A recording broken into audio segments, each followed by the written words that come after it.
Good morning everybody, कैसे हैं आप सभी। एग्जाम में आप सभी का स्वागत है। मैं मनीष। चलिए स्टार्ट करते हैं आज की क्लास। प्रीवियस क्लास के अंदर हमने फंडामेंटल ऑफ सर्वेइंग को कंप्लीट किया था। Now will discuss linear measurement. आज की क्लास के अंदर हम लीनियर मेजरमेंट कंप्लीट करेंगे और काफ़ी अच्छे क्वेश्चंस हैं जो आपके सारे कंसेप्ट क्लियर करेगा। कुछ इसमें न्यूमेरिकल वाला पार्ट भी है जिसमें हम न्यूमेरिकल्स के क्वेश्चंस भी साथ में करेंगे। कैसे हैं आप सभी। Good morning, good morning, good morning. बढ़िया एकदम। मेरी आवाज़ सभी को आ रही है, ऑडियो वीडियो क्लियर है। फिर हम स्टार्ट करते हैं क्लास को। बताइए बच्चों एक बार। Ram Ram ji. Question number first आपकी स्क्रीन पे आ गया है। जिनको आवाज़ क्लियर आ रही है, ऑडियो वीडियो क्लियर आ रही है, वो जल्दी से जवाब देंगे। क्वेश्चन में आपसे बोला गया the allowable length of an offset depends upon. यदि आप किसी भी ऑफसेट की अलाउेबल लेंथ को कैलकुलेट करते हैं तो ये जो अलाउेबल लेंथ है, जो आपकी अलाउेबल लेंथ है, वो किस किस पे डिपेंड करेगा। डिग्री ऑफ एक्यूरेसी पे डिपेंड करेगा, स्केल ऑफ प्लॉटिंग पे डिपेंड करेगा, मैथड ऑफ सेटिंग आउट पे डिपेंड करेगा, या फिर डिपेंड करेगा all of the above conditions पे। ओके। अब जो बात करेंगे यहाँ पे, यदि मैं आपके पास अलाउेबल लेंथ की बात करता हूँ तो what is the meaning of offset. पहले समझो कि ऑफसेट क्या होते हैं, उनके बारे में एक बार समझ सकते हैं हम। ठीक है, यहाँ पे नहीं दिया। देखो, ऑफसेट बेसिकली आपके दो टाइप के होते हैं, जिसको हम बोलते हैं परपेंडिकुलर ऑफसेट, दूसरे को हम बोलते हैं ऑब्लिक ऑफसेट। इनका मेन काम ये होता है कि यदि आपका जो मेन सर्वे लाइन है, जहाँ पे आपने सर्वेइंग किया हुआ है, सर्वे का पार्ट कर रहे हैं, उसके आसपास की इंफॉर्मेशन को गैदर करना है by the help of some linear measurement, तो वहां पे हम ऑफसेट को यूज करते हैं। वो ऑफसेट आपके पास क्या होंगे, लीनियर मेजरमेंट को कैलकुलेट करेंगे जो आपके आसपास सर्वे लाइन के कोई भी ऑब्जेक्ट पाया जाएगा। एक को हम बोलते हैं परपेंडिकुलर ऑफसेट, एक को हम बोलते हैं ऑब्लिक ऑफसेट। परपेंडिकुलर ऑफसेट आपका ज्यादा इजी होता है बनाना as compare to oblique offset. ये बात आपको ध्यान रखनी है। यदि मुझे आपके पास अलाउेबल लेंथ कैलकुलेट करनी है ऑफ ऑफसेट की, वो आपकी एक्यूरेसी पे डिपेंड करेगा कि एक्यूरेसी से आपने काम किया है नहीं किया, स्केल ऑफ फ्लोटिंग पे भी डिपेंड करेगा, और सेट आउट पे भी डिपेंड करेगा। तो इन सारे फैक्टर्स पे डिपेंड करता है जब भी हम कोई भी अलाउेबल लेंथ को कैलकुलेट करते हैं। जब जब हम अलाउेबल लेंथ के बारे में बात कर ही रहे हैं तो हम एक बात और ध्यान रखेंगे कि मान लो मेरे पास ये मेन सर्वे लाइन है और यहाँ पे ये पॉन्ड है। अब मुझे इस पॉन्ड के आसपास की इन्फॉर्मेशन गैदर करना है, तो हम यहाँ से एक लाइन खींच देते हैं और इसकी इन्फॉर्मेशन को चेक कर लेते हैं। That is called the offset. इसी को हम ऑफसेट के नाम से जानते हैं। दूसरा, अब जब हम अलाउेबल लेंथ के बारे में बात करते हैं तो हमें पता ये होना चाहिए, हमें ये पता होना चाहिए कि यदि मैं आपके पास एरर की बात करूं कि what is the meaning of error in the linear measurement, उसका मतलब क्या होता है। तो सिंपल सा मतलब आपके एरर का मतलब ये होता है कि it is equals to a measured value minus के ट्रू वैल्यू। मेजर्ड वैल्यू क्या होती है, ये एमवी मेरे पास क्या है, एमवी मेरे पास मेजर्ड वैल्यू है, मेजर्ड वैल्यू है। और जो टीवी है मेरे पास, वो मेरे पास क्या है, वो मेरी ट्रू वैल्यू है। पूरा difference between them, measured value वो होती है कि जो एग्जैक्टली हमने मेजर किया, जो हमने एग्जैक्टली मेजर किया आपके ग्राउंड पे, वही एक मेरे पास क्या होता है, मेजर्ड वैल्यू है। ट्रू वैल्यू आपके पास होती है मोस्ट प्रोबेबल वैल्यू। जो ट्रू वैल्यू वैसे आप कभी भी कैलकुलेट नहीं कर सकते, कोई ऐसा इंस्ट्रूमेंट नहीं है जो किसी भी ऑब्जेक्ट की ट्रू इंफॉर्मेशन के बारे में गैदर किया जा सके। जो आप मेजर करते हैं उसी को हम मेजर्ड वैल्यू बोलते हैं, और उसकी मोस्ट प्रोबेबल वैल्यू क्या हो सकती है, that is called the true value. क्या बोलते हैं उसी को हम ट्रू वैल्यू बोलते हैं। तो true value is approximately equals to most probable value के बराबर होती है। ये आपको ध्यान रखना है। एक बात तो ध्यान रखें यहाँ पे, यदि मैं एरर की बात करता हूँ, यदि आपकी मेजर्ड वैल्यू बड़ी है आपकी ट्रू वैल्यू से, तो आपका एरर पॉजिटिव आएगा, एरर आपका पॉजिटिव आएगा। हम बात करते हैं करेक्शन के बारे में। यदि आप करेक्शन की बात करेंगे तो करेक्शन की कंडीशन मेरे पास क्या होगी, करेक्शन इक्वल्स टू माइनस के एरर। करेक्शन आपके माइनस के एरर के बराबर होता है, ये सबको पता है। भाई जितना आपका एरर पॉजिटिव आया, उस एरर को अब हमें कम करना पड़ेगा, और कम करने के लिए हमें इसके अंदर करेक्शन को अप्लाई करना पड़ता है। और ये जो हम करेक्शन को अप्लाई करते हैं, इसी को हम करेक्शन बोलते हैं। यदि एरर आपका पॉजिटिव है तो करेक्शन नेगेटिव रहेगा, करेक्शन आपका पॉजिटिव है तो एरर आपका नेगेटिव रहेगा। ये बात आपको ध्यान रखनी है, इसी पे हम काम करते हैं। अब क्या होगा कि जब हम लीनियर मेजरमेंट करेंगे तो हम डिफरेंट टाइप की चेन को यूज करते हैं जिनसे हम आपके लीनियर मेजरमेंट पे काम किया जाता है। जैसे हम मीटर चेन के बारे में बात करेंगे, हम आपकी इंजिंग चेन को यूज करते हैं, हम आपकी गंटर्स चेन को यूज करते हैं, हम आपके रिवेन्यू चेन को यूज करते हैं। ये सारी चेन यूज की जाती है डिफरेंट डिफरेंट पर्पस के लिए। अब इन लेंथ में क्या होगा, इन लेंथ की जो अलग अलग लेंथ पाई जाएगी। जैसे यदि अब मैं मीटर चेन के बारे में बात करूं, तो बेसिकली आपकी जो मीटर चेन होती है सर, एरर अगर जीरो भी तो हो सकता है ना, हो सकता है मेजर्ड वैल्यू आपके ट्रू वैल्यू के बराबर हो जाए, होता है ना। यदि आप क्लोज ट्रावर्स के बारे में बात करेंगे मिस्टर कुमार, यदि आप ट्रावर्स की बात करेंगे तो वहां पे आपका एरर नहीं होता है एक्स डायरेक्शन में वाई डायरेक्शन में, that is error equals to zero, होते हैं एरर जीरो हो जाए। ठीक है, अब देखो ध्यान से, यदि आप मीटर चेन के बारे में बात करेंगे तो हम यहाँ मीट्रिक मैट्रिक स्पेसिफिकेशन में यहाँ पे दिखा रहे हैं, जैसे 20 मीटर की चेन 30 मीटर की चेन पे काम किया जा रहा है।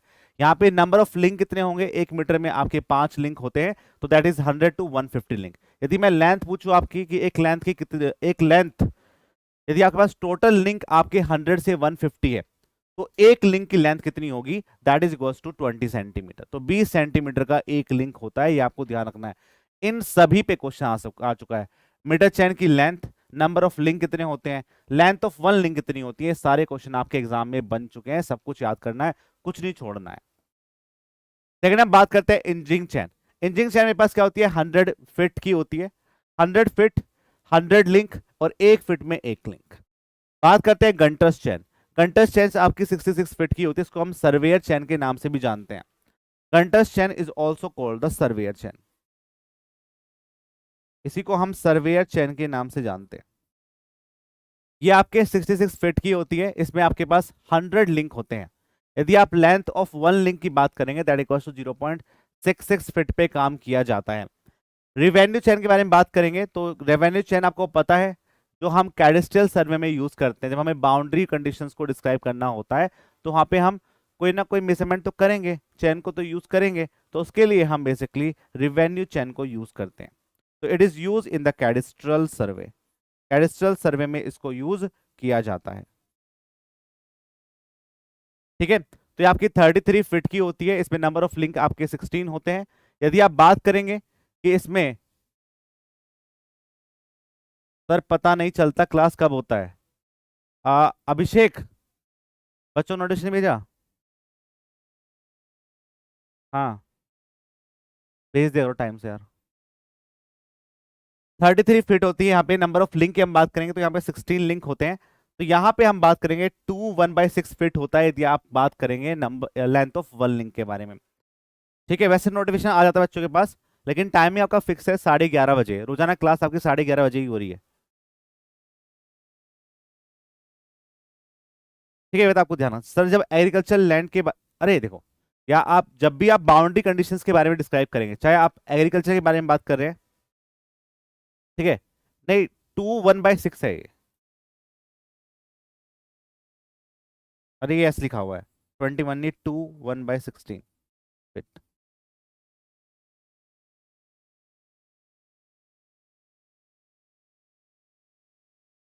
ठीक है, वैसे आपकी जो सुबह से क्लास है वो भी 2-3 दिन में स्टार्ट हो जाएगी, मंडे ट्यूसडे से, इसमें आपका आरसीसी चलेगा।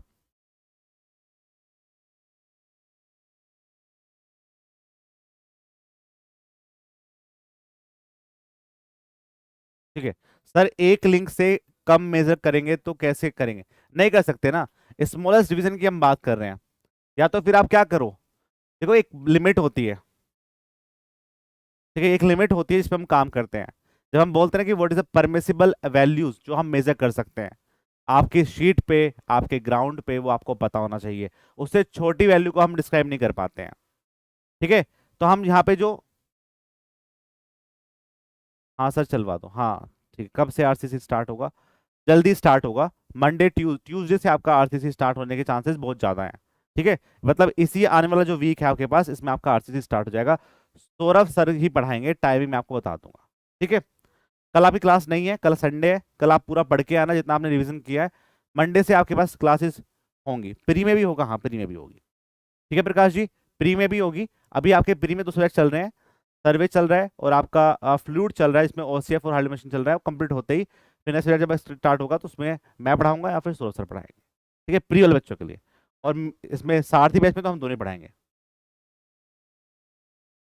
ठीक है, अब हम बात करेंगे यहाँ पे इंजीनियरिंग चेन के बारे में। तो आपके पास 100 फीट होते हैं, नंबर ऑफ लिंक आपके 100 होंगे, 1 फीट पे काम किया जाएगा। यदि हम रिवेन्यू चेन की बात करेंगे तो 33 फीट होते हैं, 16 लिंक होंगे और 2 1/6 पे यहाँ पे काम किया जाता है यदि आप एक लिंक के बारे में बात करेंगे तो। ठीक है, अरे मैंने बता दिया, सर आरसीसी स्टार्ट कर दीजिए। यार मैं इसलिए नहीं बताता हूँ कुछ इन्फॉर्मेशन तुम्हें, मैं एक इन्फॉर्मेशन देता हूँ उसका एकदम से रिप्लाई आता है, 5 बजे कर दो, टाइमिंग क्या रहेगा, कब आएंगे, कब क्लास होगी, तो बता रहा हूँ सुन लो यार। 1-2 दिन में क्लास स्टार्ट हो जाएगी, मैंने आपको बता दिया है। आप पूछ रहे हो फोन पे कि कब क्लास होगी, आप पढ़ लो यार। पटवारी कौन सी चैन यूज करता है, पता नहीं है मुझे कौन सी करता है, पांडे जी चेक कर लो अपने आप। नेक्स्ट बात करते हैं आपके पास question number 2, what is the common scale adopted in the form of representative fractions for the forest map. अब आपको पता है कि जब हम डिफरेंट टाइप के स्केल को यूज करते हैं तो उन्हीं को हम रिप्रेजेंटेटिव फ्रैक्शन में डिस्क्राइब करते हैं। जब हम बात करते हैं कि भाई मेरे पास जो मैप की डिस्टेंस है वो कितनी है divide by the ground distance कितनी है, उसी को हम रिप्रेजेंटेटिव फ्रैक्शंस के बारे में बात करेंगे।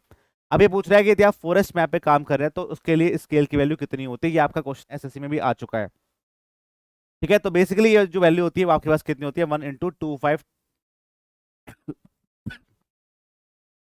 1/25,000 आपके पास ये वैल्यू रहेगी। अब एक बात तो समझ लेते हैं, यहाँ पे आपके टाइप ऑफ स्केल लिखे हुए हैं, ये आपके स्केल की वैल्यू है एंड दैट इज, यदि इसको आप ऐसे लिखते हैं तो इसको हम रिप्रेजेंटेटिव फ्रैक्शन की वैल्यू बोलते हैं। ये पूरी टेबल आपको याद तो नहीं कर सकते, लेकिन इसमें कुछ वैल्यू आपको याद करनी पड़ेगी, जैसे कैडेस्ट्रल सर्वे, जैसे आपका बिल्डिंग वाला, या फिर आपके पास टोपोग्राफी वाला, या फिर आपके फॉरेस्ट स्केल वाला, या फिर आप प्रिलिमिनरी सर्वे कर रहे हैं उस केस में, तो आपको डिफरेंट टाइप के स्केल को यूज किया जाता है। ठीक है, जितना बड़ा आपका एरिया होगा उतना स्केल आपका छोटा होगा। यदि आप टोपोग्राफिकल एरिया पे काम करेंगे तो एक छोटे स्केल पे काम करना पड़ेगा, क्योंकि ग्राउंड की लार्ज डिस्टेंस को आपको मैप में छोटे पार्ट में दिखाना है। यदि आप बिल्डिंग का सर्वे कर रहे हैं तो वहां पे आपके बड़े स्केल होंगे, टाउन की प्लानिंग कर रहे हैं तब भी आपके बड़े स्केल पे काम किया जाता है, ये आपको ध्यान रखना है। ठीक है, जैसे आप देख भी रहे होंगे कि बिल्डिंग के केस में कितना है, बड़ा स्केल यूज कर रहे हैं। फॉरेस्ट मैप बड़ा एरिया, तो बड़ा एरिया रहेगा तो स्केल आपका अपने आप छोटा हो जाएगा, ये आपको ध्यान रखना है। तो फॉरेस्ट केस में आप 1 सेंटीमीटर इक्वल्स टू 0.25 किलोमीटर पे काम करते हैं, ये सारे स्केल याद करने पड़ेंगे। सर कैडिस्ट्रल सर्वे में क्या करते हैं, बेटा कैडिस्ट्रल सर्वे के अंदर क्या करेंगे, बाउंड्री, अब आप जाओ पहले सीपीडब्ल्यूडी लेके आओ, ठीक है, जेई बन जाओ आप, फिर आपको समझ में आएगा कि क्या करते हैं कैडिस्ट्रल सर्वे के अंदर। और जब तक नहीं निकलता जब तक पढ़ते रहो बस। ठीक है, बेसिकली बेसिकली ये आपके पास बाउंड्रीज को डिफाइन करेगा कि हर एक प्लॉट में कितनी कितनी boundaries as per the government rule है या नहीं है। ठीक है, वो हम चेक करते हैं। और जिन बच्चों को बिल्कुल चूल मची हुई है कि टेलिस बताओ, ब्रास बताओ, वो अपनी चूल थोड़ी ठंडी करो, थोड़ी देर बाद सब कुछ समझ में आ जाएगा क्या हो रहा है क्या नहीं हो रहा। बहुत निकम्मे बालक है ये, पढ़े तो हम भी थे कॉलेज में। अभी ने बताओ टेलिस क्या होता है, ब्रास क्या होता है, क्वेश्चन चल रहा है उस पर ध्यान नहीं है, जब सब कुछ पढ़ा दूं मैं फिर बोलना। कोई तो कंपास ही पूछ लेगा मेरे से अभी। नेक्स्ट क्वेश्चन नंबर 3 करिए, अच्छा क्वेश्चन है ये।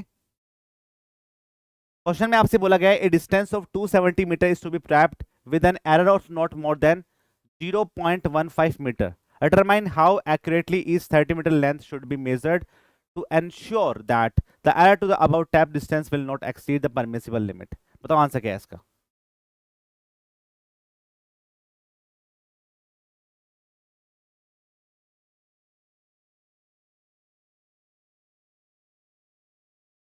बताओ क्वेश्चन कैसे करेंगे। अब तो क्या है ना कि ये अच्छा क्वेश्चन है, इसको थोड़ा ध्यान समझना।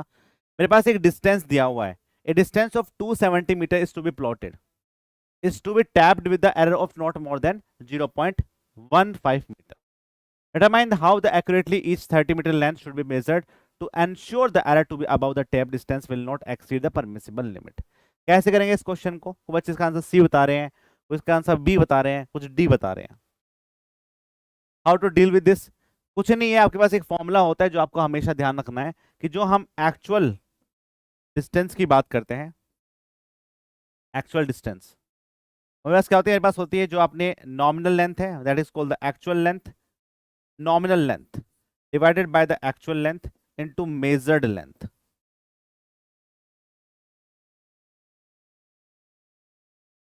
हम इस पे काम करते हैं। मतलब एक्चुअल डिस्टेंस को एक्चुअल लेंथ में अप्लाई करिए, और जो नॉमिनल लेंथ है मेरे पास टेप की, ये बेसिकली आपके टेप के बारे में बात की गई है। इस टेप या चेन से ही आप मेजरमेंट करेंगे और वहीं से आप एक्चुअल डिस्टेंस और मेजर डिस्टेंस को कैलकुलेट करेंगे। ठीक है, इसको आप मेजर डिस्टेंस कर लो तो ज्यादा इजी रहेगा। मेजर डिस्टेंस, अब वो मुझसे ये बोल रहा है कि मेरे पास है ना एक डिस्टेंस थी 270 मीटर, इसने मेजर किया। तो मैं ऐसा बोल सकता हूँ क्या कि जो मेजर डिस्टेंस है मेरे पास, जो मेरे पास यहाँ पे मेजर डिस्टेंस है वो आपकी 270 मीटर है। ठीक है, और इसमें जो एरर हो सकते हैं वो नॉट मोर देन 0.15 मीटर हो सकते हैं। अब इसमें मैं एरर की बात करूं तो हम ऐसे बोल सकते हैं कि 270 प्लस माइनस के 0.15 मीटर हो सकते हैं। ऐसा बोल सकता हूं क्या? अब आपके पास एक लेंथ है जो टेप आपने यूज करा होगा, तो जो एक्चुअल लेंथ है मेरे पास टेप की वो 30 मीटर है। ठीक है, अब पूछ रहा है कि इसके अंदर क्या एरर हो जिससे कि आपकी वैल्यू ये आए और ये पूरा पूरा जो प्रोसेस है वो परमिसिबल लिमिट के अंदर रहे। सॉरी, तो क्या होगा यहाँ पे, यदि मैं बात करूं, मैं मान लेता हूं कि मेरे पास जो नॉमिनल लेंथ होगी जहां पे एरर आए होंगे वो 30 प्लस माइनस के एक्स आए होंगे। अब हम ऐसा हम कर सकते हैं कि जो एक्चुअल डिस्टेंस हमें कैलकुलेट करनी है, एक्चुअल डिस्टेंस मेरे पास क्या है 270 हो गई है, तो और जो मेरे पास नॉमिनल लेंथ है वो आपके पास हो जाएगी 30 प्लस के x divided by 30 into 270 plus के 0.15। तो आप क्या यहां से एक्स की वैल्यू कैलकुलेट नहीं कर सकते? ध्यान से देखो, आप बोलोगे सर आपने पॉजिटिव क्यों लिया, आप नेगेटिव पे भी काम कर सकते हैं। प्लस माइनस दोनों आएगा, मेरे पास कैलकुलेटर यूज नहीं होता है, तो मैं मान सकता हूं कि वो वैल्यू आपकी प्लस 0.15 हो सकती है या फिर माइनस 0.15 हो सकती है। तो मैंने दोनों के दोनों काम पे क्या किया, प्लस कर दिया, इसको भी प्लस कर दिया, इसको भी प्लस कर दिया। वहां से आपके एक्स की वैल्यू क्या आ रही है, and that is a error, this is permissible limit के अंडर रहेगा। कितना आ रहा है ये, बोलो भाई।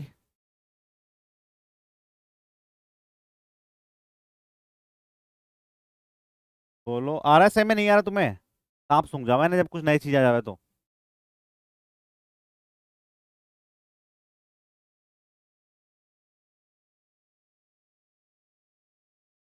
0.016 आ रहा है, तो सर इसमें नेगेटिव वाला केस, नेगेटिव वाले पे भी काम कर सकते हैं आप, that is not an issue. 0.016 आएगा इसका आंसर, 0.016। इसके अप्रोक्सीमेटली जो आंसर यहाँ पे मैच कर रहा है वो कौन सा कर रहा है, जो इसके आसपास मैच करेगा वो कौन सा मैच कर रहा है? तो क्या है कि यदि आप कैलकुलेट, जो जिन बच्चों का आंसर 0.016 आ रहा है वो कैलकुलेटर से कर रहे हैं तब आ रहा है। यदि आप विदाउट कैलकुलेटर करेंगे तो आंसर 0.02 आएगा, 0.02 आएगा। ठीक है, तो निकम्मो कैलकुलेटर छोड़ दो, हाथ से कुछ कैलकुलेशन कर लो अपने हाथ से, पेपर में कैलकुलेटर ना मिलने का। ठीक है, तो 0.02 आंसर इसका रहेगा, एंड सी इसका answer for this question. Good afternoon with दिल।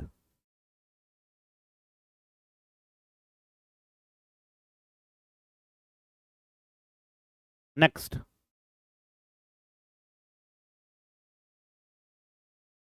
क्वेश्चन नंबर 4 करिए। Perpendicular offset are generally taken at a side by setting the rectangle at the ratio of, ये क्या है?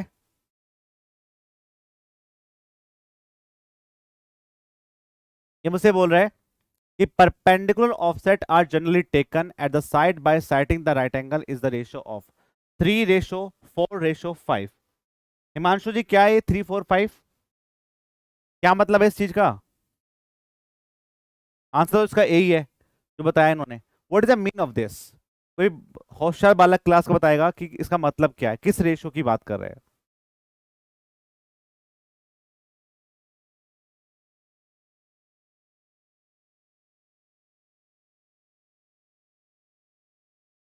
पाइथागोरस ट्रिपलेट पे काम करता है, वेरी नाइस। ठीक है, देखो कुछ नहीं है, बहुत से बच्चों को डाउट है कि ये क्या ही बना दिया इन्होंने। ये पाइथागोरस है, सिंपल। कैसे? यदि मैं आपके पास ये बनाऊं, तो यदि मैं इसको 3 रखूं, इसको मैं 4 रखूं, तो ये मेरे पास 5 होगा।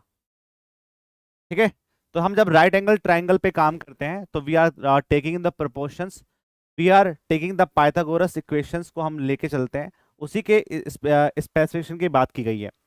तो जब भी हम आपके पास परपेंडिकुलर ऑफसेट को डालते हैं तो सारे सारे परपेंडिकुलर पॉइंट से डाले गए हैं। इसके परपेंडिकुलर ये है, इन दोनों को ज्वाइंट किया आपने और यहां से इसके हाइपोटेनियस वैल्यू को कैलकुलेट कर लिया। और जब हम इसके हाइपोटेनियस वैल्यूज को कैलकुलेट कर लेते हैं, हाँ 6 8 10 भी हो सकता है शिवम कुमार सिंह, वो ऑप्शन में नहीं दे रखा है, तो इसलिए हम बोल सकते हैं कि दैट इज अ कंडीशन, और इसी रेशियो में हम यहाँ पे कैलकुलेट करते हैं। तो क्या होगा, यही होता है मेरे पास क्या, परपेंडिकुलर ऑफसेट। इसके बारे में थोड़ा पढ़ लेते हैं तो आपके काम आएगा। ऑफसेट का मतलब सिंपल होता है लेटरल डिस्टेंस को कैलकुलेट करना। आपकी सर्वे लाइन है, उसके लेटरल डिस्टेंस में यदि कोई इंफॉर्मेशन गैदर करनी है आपको, तो उसके लिए आपको ऑफसेट यूज करने पड़ेंगे।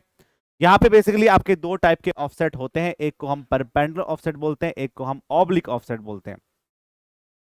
यदि मैं आपके मेन सर्वे लाइन से, मेन चेन लाइन से परपेंडिकुलर पे ऑफसेट डालता हूं तो उसको हम परपेंडिकुलर ऑफसेट के नाम से जानते हैं। यहाँ पे हम shorter distance measure from the object to chain line is usually the perpendicular offset. यदि आपसे कोई पूछे कि सिंपल और जो स्मॉलर डिस्टेंस को कैलकुलेट करता है वो कौन सा ऑफसेट होता है, तो that is a perpendicular offset. तो वो आपके पास परपेंडिकुलर ऑफसेट होता है, ये आपको ध्यान रखना है।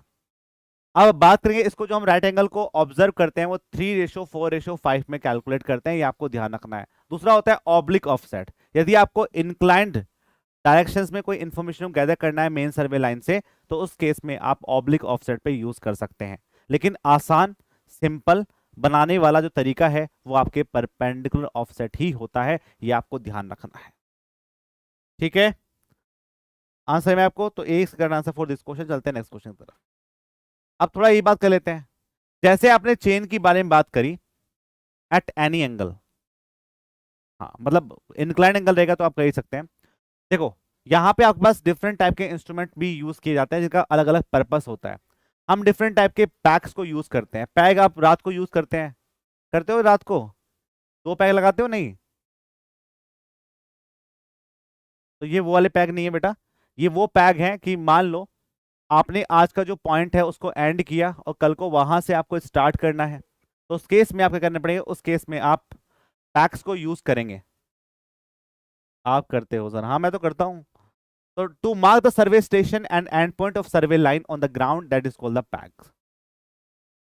ठीक है, इसका बोलते हैं, इसी को हम पैक की बात करते हैं कि भाई जो टेम्पररी वर्क्स आपने किया है, ठीक है, जो टेम्पररी वर्क्स आपने किया होगा उस टेम्पररी वर्क को देखने के लिए, ऑब्जर्वेशन करने के लिए हम पैक्स को यूज करते हैं। बहुत सारे लोग पैक्स यूज करते हैं, मैं एरो यूज करता हूं। तो एरोस क्या होते हैं, to mark the portion of end of the chain tape on the ground.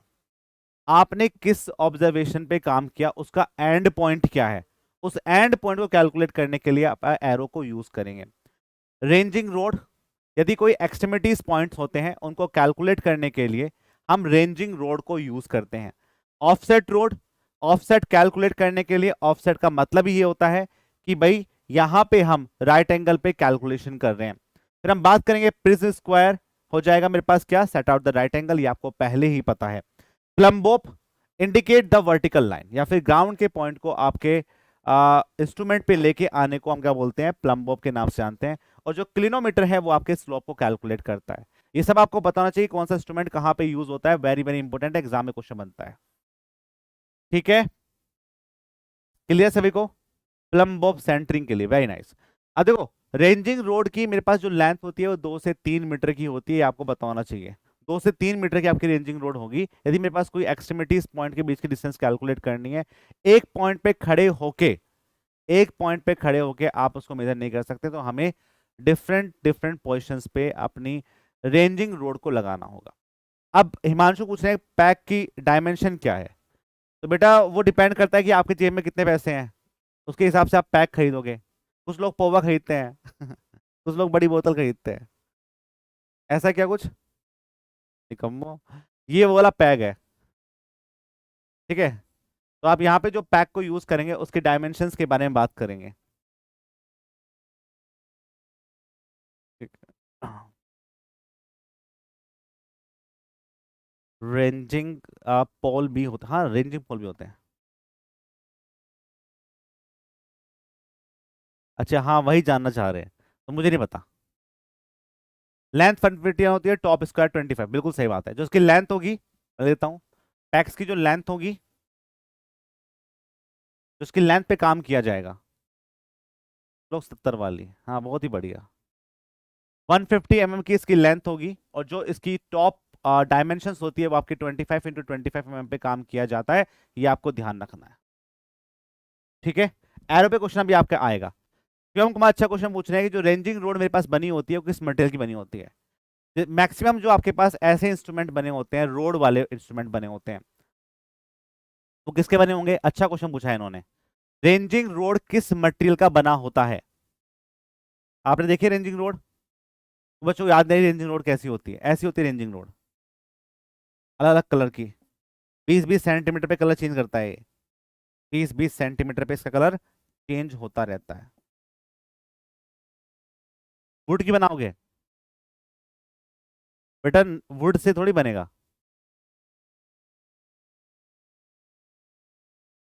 देखो मैक्सिमम केस में हम इसके अंदर क्या डालते हैं?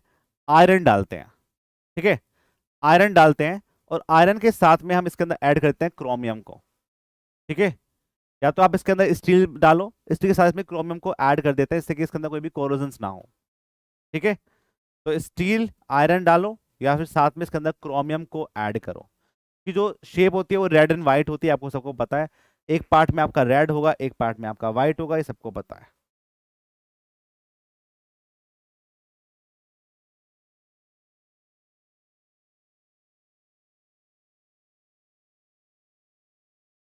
ठीक है। अच्छा, chromium to prevent from the atmospheric action, ठीक है। तो आयरन प्लस क्रोमियम के साथ मिलके बना होता है, ये आपको ध्यान रखना है। क्लियर सभी को? नेक्स्ट चलते हैं। क्वेश्चन नंबर कौन सा था ये? 4 था ना। 5th क्वेश्चन कहाँ गया भाई? क्वेश्चन नंबर 6 आ गया है। कोई पता नहीं, एक दो क्वेश्चन बीच में गायब हो गया। चलिए, कहता है following statement, locate the boundary of an area, plot the figure to the scale, find the area of the plot, find the reduce level of the plot, the above are objective of the chain and cross of staff survey. यदि आप chain survey कर रहे हैं,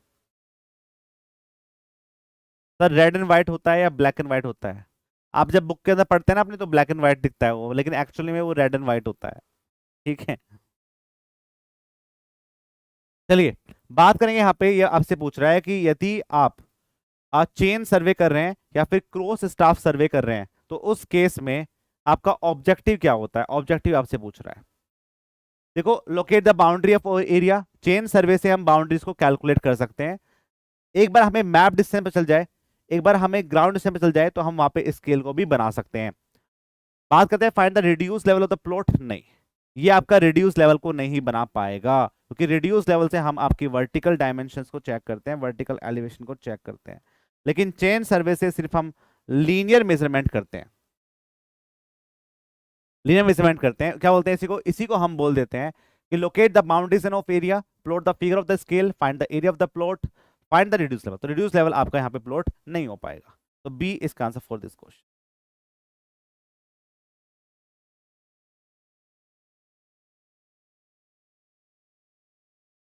यहाँ पे लिखा हुआ है साफ साफ, इसका मतलब क्या होता है आप पढ़ लेना एक बार। यदि आपको रिड्यूस लेवल कैलकुलेट करना होगा, तो उसके लिए क्या यूज करोगे? उसके लिए या तो आप डंपी लेवल को यूज करिए, ऑटो लेवल को यूज करिए, टोटल स्टेशन को यूज करिए, सब आपके रिड्यूस लेवल कैलकुलेट करता है। रिड्यूस लेवल होता क्या है? रिड्यूस लेवल बेसिकली आपका वर्टिकल एलिवेशन होता है। किसी रेफरेंस पॉइंट के रिस्पेक्ट में आपकी कितने ऊपर एलिवेटेड है कोई चीजें, उसको हम रिड्यूस लेवल के नाम से जानते हैं। ये आपको ध्यान रखना है। या फिर आप ऐसा बोल सकते हैं कि बेंच मार्क के रिस्पेक्ट में जो आपको एलिवेशंस पता है, उसी को हम रिड्यूस लेवल के नाम से जानते हैं। नेक्स्ट क्वेश्चन नंबर 17 करिए। Question number 7 not 17। बताइए, the maximum width of a band chain for a ribbon of steel. अब जो क्या है कि मैंने आपको डिफरेंट टाइप के टेप पढ़ाए थे, चेन पढ़ाया था, स्टील का टेप पढ़ा था हमने, मेटालिक टेप पढ़ा था हमने, फिर हमने पढ़ा था कि भाई ये इनवार टेप है। ये पूछ रहा है कि यदि आपके पास स्टील का बना हुआ मेरे पास चेन है, बैंड चेन है, तो उसमें जो विड्थ यूज की जाएगी वो विड्थ कितनी होगी?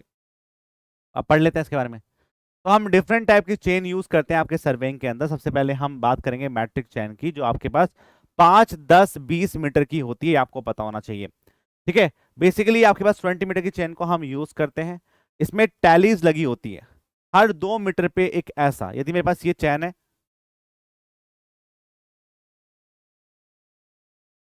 ऐसा होती है, तो हर 2 मीटर पे यहाँ पे एक टैलीज लगी होगी। क्या बोलते हैं इसी को? इसी को हम टैलीज बोलते हैं। हर 2 मीटर पे एक टैली लगी होती है जिससे हमें रीडिंग कैलकुलेट हो जाए। Sir mean sea level change हो गया है? नहीं नहीं, बॉम्बे हाइज में है, पहले कराची में था, अब बॉम्बे हाई जगह का नाम है, वहीं से हम आपके टोटल मीन सी लेवल को कैलकुलेट करते हैं। ठीक है, तो average link of this type is 0.2 metre, मैं आपको पहले बता चुका हूं 20 सेंटीमीटर का होता है ये। This the total length of the chain is marked on the brass handle at the end. आपके हैंड पे ब्रास के हैंडल बने होते हैं, ठीक है, हैंडल बने होते हैं, और उनसे हम कैलकुलेट करते हैं कि जो टोटल चेन आपने मेजर किया वो कितना किया। निकल एंड स्टील का बना होता है इनवर्टिव, सबको पता है। ठीक है, तो इसको मैट्रिक चेन बोलते हैं। नेक्स्ट हम बात करेंगे स्टील बैंड और band chain. This type of chain consist of a long narrow strip of steel of uniform width. यहाँ पे जो विड्थ होती है वो 12 से 16 mm होती है, और जो थिकनेस है वो आपकी 0.3 से लेके 0.6 mm के बीच में लाई करती है। स्टील बैंड आपको 20 से 30 मीटर के बीच में पाए जाएंगे, और यहाँ भी आपके पास ब्रास स्टड होते हैं जो कैलकुलेट करते हैं कि भाई कितने कितने डिस्टेंस आपने कैलकुलेट किया, हर 20 सेंटीमीटर पे एक ब्रास का स्टड पाया जाएगा। ये बात आपको ध्यान रखनी है। कंटस चैन, जिनको हम सर्वेयर चैन भी बोलते हैं, नाम ध्यान रखेंगे, एग्जाम में क्वेश्चन बनता है कि सर्वेयर चैन कौन सी होती है, तो जो गंटस चैन होती है उसी को हम सर्वेयर चैन बोलते हैं। सर एवरी 1 मीटर पे ब्रास टैलीज लगा होता है, तो बेटा यदि आप मैट्रिक चैन की बात करेंगे तो मैट्रिक चैन में 2 मीटर पे लगा होता है। ठीक है, ये बात आपको ध्यान रखनी है। क्लियर सभी को? कंटस चैन कम इन द स्टैंडर्ड, आपको पता है 66 फीट का होता है। टैलीज अलग जगह डिस्टेंस के लिए अलग अलग होता है, हाँ जी अलग अलग होता है। अलग अलग डिस्टेंस के लिए वो डिपेंड करता है कि आपकी चेन की जो लेंथ है वो कितनी है। शेप भी अलग अलग होती है उसकी, कुछ की शेप आपकी ऐसी होगी, फिर शेप आपकी ऐसी हो जाती है, ठीक है, फिर शेप आपकी ऐसी हो जाती है, तो ये अलग अलग शेप होती है टैलीज की। ठीक है, अब बात करेंगे स्टील बैंड्स के बारे में। तो गंटस चेन की मैं बात करता हूँ, ये आपके पास सर्वेयर चैन होता है। सर्वेयर चैन की जो मेरे पास लेंथ है वो 66 फीट की होती है, इसमें 66 लिंक ही पाए जाएंगे। This chain consist of 100 link, each link of 0.66 feet. तो उसमें जो लिंक पाए जाते हैं वो आपके पास क्या होंगे? 100 लिंक होंगे, और 7.92 इंचेस पर फीट पे काम करता है, ये आपको ध्यान रखना है। ठीक है, इंजीन चैन जो मेरे पास होती है, मैं आपको पहले बता चुका हूँ क्या होता है, सब हम पहले ही पढ़ चुके हैं, लेकिन जो क्वेश्चन है इसमें वो पूछा है आपसे, the maximum width of band chain in the ribbon of steel is 12 mm। तो 12 mm पे हम काम करेंगे, वैसे तो आपका 12-16 होता है, पर डी इसका आंसर फॉर दिस क्वेश्चन। ठीक है, टैलीज यूज को करते हैं। टैलीज को यूज करने का मेन कारण ये होता है कि हमें पता होता है कि मेरी 20 मीटर 30 मीटर की पूरी चेन है, पर जब मेजरमेंट करते हैं तो जहां तक हमने मेजरमेंट किया, हम टैलीज के हिसाब से वो चेक कर लेते हैं भी एक्चुअली हम कहाँ कितने डिस्टेंस को अब तक मेजर कर पाए हैं इस 20 मीटर के बीच में कहीं पे, उसके लिए हम टैलीज को यूज करते हैं। नेक्स्ट क्वेश्चन नंबर 8 करेंगे। With the following mistakes is treated as a blunder. इनमें से कौन सी मिस्टेक को हम ब्लंडर बोलेंगे कि आपने ये ब्लेंडर कर दिया?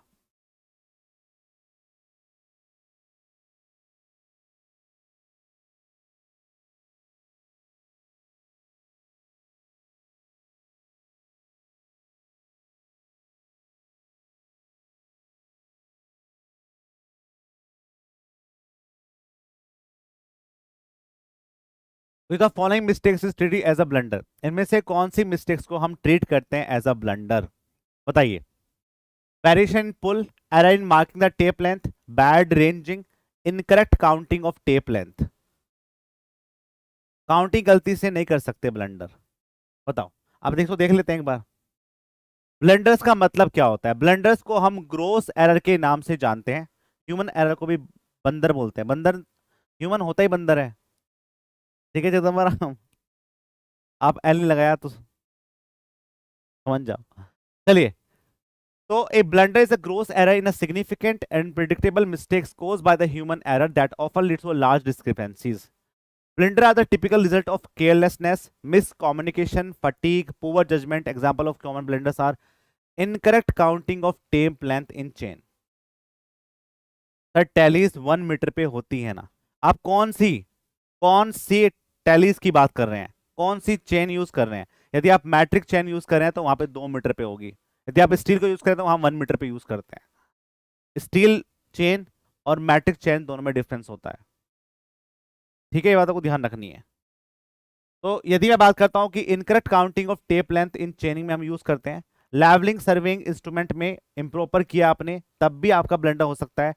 Set out the instrument of target over the wrong control point, आपने किसी अलग कंट्रोल पॉइंट में, आपने किसी अलग कंट्रोल पॉइंट पे अपने इंस्ट्रूमेंट को सेटअप कर दिया, और जब आप सेटअप कर देते हैं उस कंडीशंस में हम बोलते हैं कि यहाँ पे ब्लंडर हुआ होगा। अब आप देख लीजिए क्या आंसर है इसका। तो सबसे बड़ा जो ब्लंडर इसमें पाया जाएगा वो variation pull is error, error in marking of tape is also a error, bad ranging is also a error, but the blunder is the counting of tape length. आपने टेप लेंथ को गलत ही count कर लिया, उसको हम blunder में लेके चलते हैं, ये आपको ध्यान रखना है।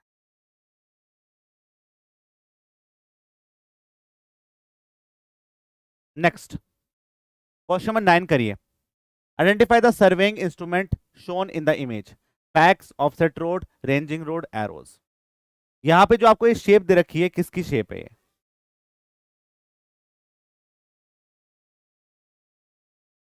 क्या ये एरोज की शेप है? आपको बताना चाहिए कि जो इसका डायामीटर है वो आपका 50 का है, इसकी जो लेंथ है वो 400 प्लस माइनस के 5 पे काम कर रहा है, और इसका जो डायामीटर है नीचे वाला ये आपका 4 का वायर का डायमीटर होता है, ये आपको ध्यान रखना है। इसी को हम एरो के नाम से जानते हैं। It is not peg. अरे पैग नहीं है ये, पैग ऐसे होते हैं क्या? ये एरो हैं। तू मरो चुल्लू भर पानी में अब तुम। कुछ लोगों ने दिन में चढ़ा ली है, बेटा दिन में नहीं पीते हैं।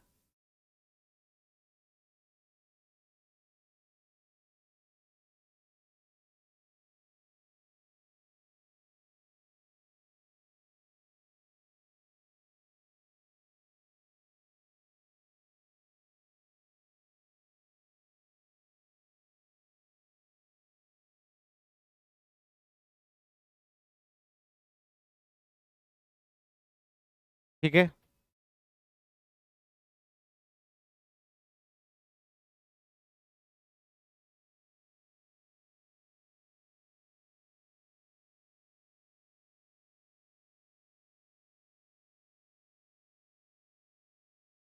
देखो यदि आपसे कोई पूछे कि कितने नंबर ऑफ एरो को लेके चलेगा, तो मिनिमम 10 एरो लेके चलता है। आपका जो सर्वेयर है ना वो 10 एरो लेके चलेगा, ठीक है, बता आपको ध्यान रखना है। जैसे हम बात करते हैं रेंजिंग रोड की, तो 3 रेंजिंग रोड हम यूज करते हैं, मिनिमम आपको 3 तो यूज करनी पड़ेगी। और यदि आपके पास मेजरमेंट ऐसा है कि आप नहीं कर पा रहे हैं, ठीक है, तो उस केस में आप 4 यूज करेंगे। तो बेसिकली लीडर और फॉलोअर का कंसेप्ट होता है, ठीक है। जितने आपके पास फॉलोवर के पास नंबर ऑफ चैन या एरो पाए जाएंगे, नंबर ऑफ एरोस पाए जाएंगे आपके फॉलोवर के पास, वही आपने चैन की लेंथ को मेजर किया होगा। कंसेप्ट क्लियर आपके पास? हाँ समझ सकते हैं हम। देखो देखो देखो क्या है, ये आपका एक लीडर है और इसका एक फॉलोवर है। इसने यहां से मेजरमेंट स्टार्ट किया, फिर ये यहां से यहां गया, फिर ये यहां से यहां गया, फिर इसने यहां से यहां गया, फिर इसने यहां से यहां गया। तो जब आपका लीडर इस वाले पॉइंट से यहां पे गया, तो यहां पे ये एक एरो को डाल देता है। मान लो उसने एक एरो डाल दिया, फिर वो यहां से यहां गया, फिर उसने एक एरो यहां डाल दिया, फिर उसने एक एरो यहां डाल दिया।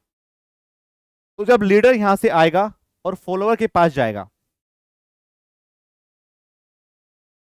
तो फॉलोवर क्या करेगा, फॉलोवर इस एरो को यहां से निकालेगा और अपनी जेब में रख लेगा।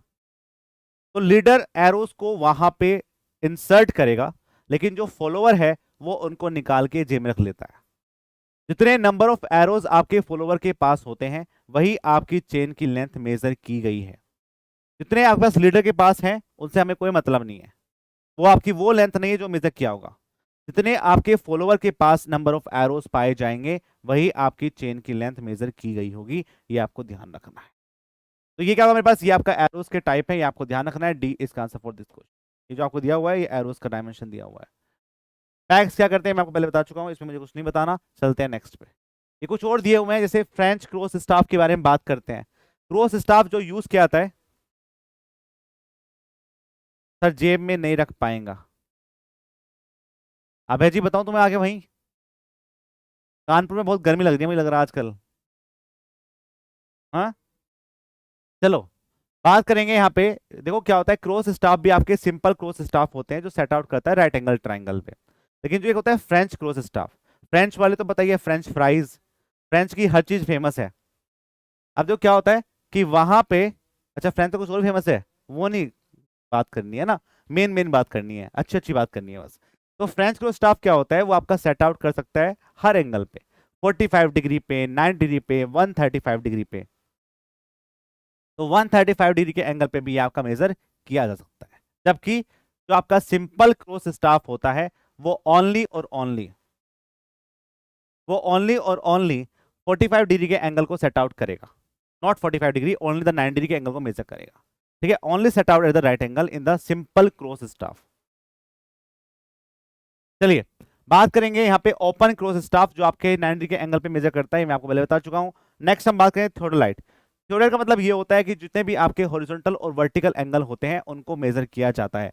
डंपी लेवल, एंगल और एलिवेशन दोनों मेजर करता है। प्रिंसिपल ऑफ डंपी लेवल आपके एग्जाम में पूछा जाता है, जो हम पढ़ेंगे आगे। बात करेंगे सेक्टेंट। सेक्टेंट के बारे में मैं आपको पहले बता चुका हूँ कि जब भी हमें angles between the astronomical objection calculate करना होता है, कि मैं एक एंगल को कैलकुलेट कर पाऊं दो एस्ट्रोनॉमिकल ऑब्जेक्ट के बीच में, तो उस केस में हम सेक्टेंट को यूज करते हैं, ये आपको पता होना चाहिए। ठीक है, नेक्स्ट। ये हम क्वेश्चन पहले कर चुके हैं वैसे, ये आपका होमवर्क है, करके लाना। दिस इज योर होमवर्क, करके लाना ऐसे, सिंपल सवाल है ये तो। नेक्स्ट क्वेश्चन नंबर 11 करिए। वो क्वेश्चन हम कर चुके हैं पहले भी, रिपीटेड क्वेश्चन है। In chaining on the uneven और sloping ground the direct method is also called as. अब मान लो मेरे पास क्या है, मेरे पास अनइवन और स्लोपिंग ग्राउंड है, उस केस में आप चेनिंग कर रहे हैं, तो कौन कौन से डायरेक्ट मेथड पे काम किया जाता है। सबसे पहले आपका होता है स्टेपिंग मेथड। स्टेपिंग मेथड क्या होता है, पढ़ लेते हैं एक बार। डिफरेंट मेथड को यूज किया जाता है जब हम चेनिंग ऑन द स्लोपिंग ग्राउंड पे काम करते हैं। जैसे हम बात करते हैं स्टेपिंग मेथड। स्टेपिंग मेथड मतलब ये होता है, this method is direct method of चेनिंग which is consist of measuring the line in short horizontal length is called the steps. The horizontal distance are directly measured by the process of stepping. कुछ नहीं है, ये आपके पास क्या है, stepping condition से आप यहाँ पे खड़े हैं, यहाँ से आता मेजरमेंट करो, यहाँ से डोर डालो, फिर यहाँ से मेजर करो, फिर ये डोर डालो, यहाँ से मेजर करो, फिर ये डोर डालो, यहाँ से मेजर करो, फिर जो आप ये बी आर और जो ये आपके पास आर क्यू, जो आपके पास क्यू पी है, जो आपके पास पी ए है, ये सारे डिस्टेंस को आप मेजर कर लो, और ये डिस्टेंस क्या होगी, यही डिस्टेंस आपकी हॉरिजॉन्टल डिस्टेंस हो जाएगी। ये आपको ध्यान रखना है, that is your horizontal distance.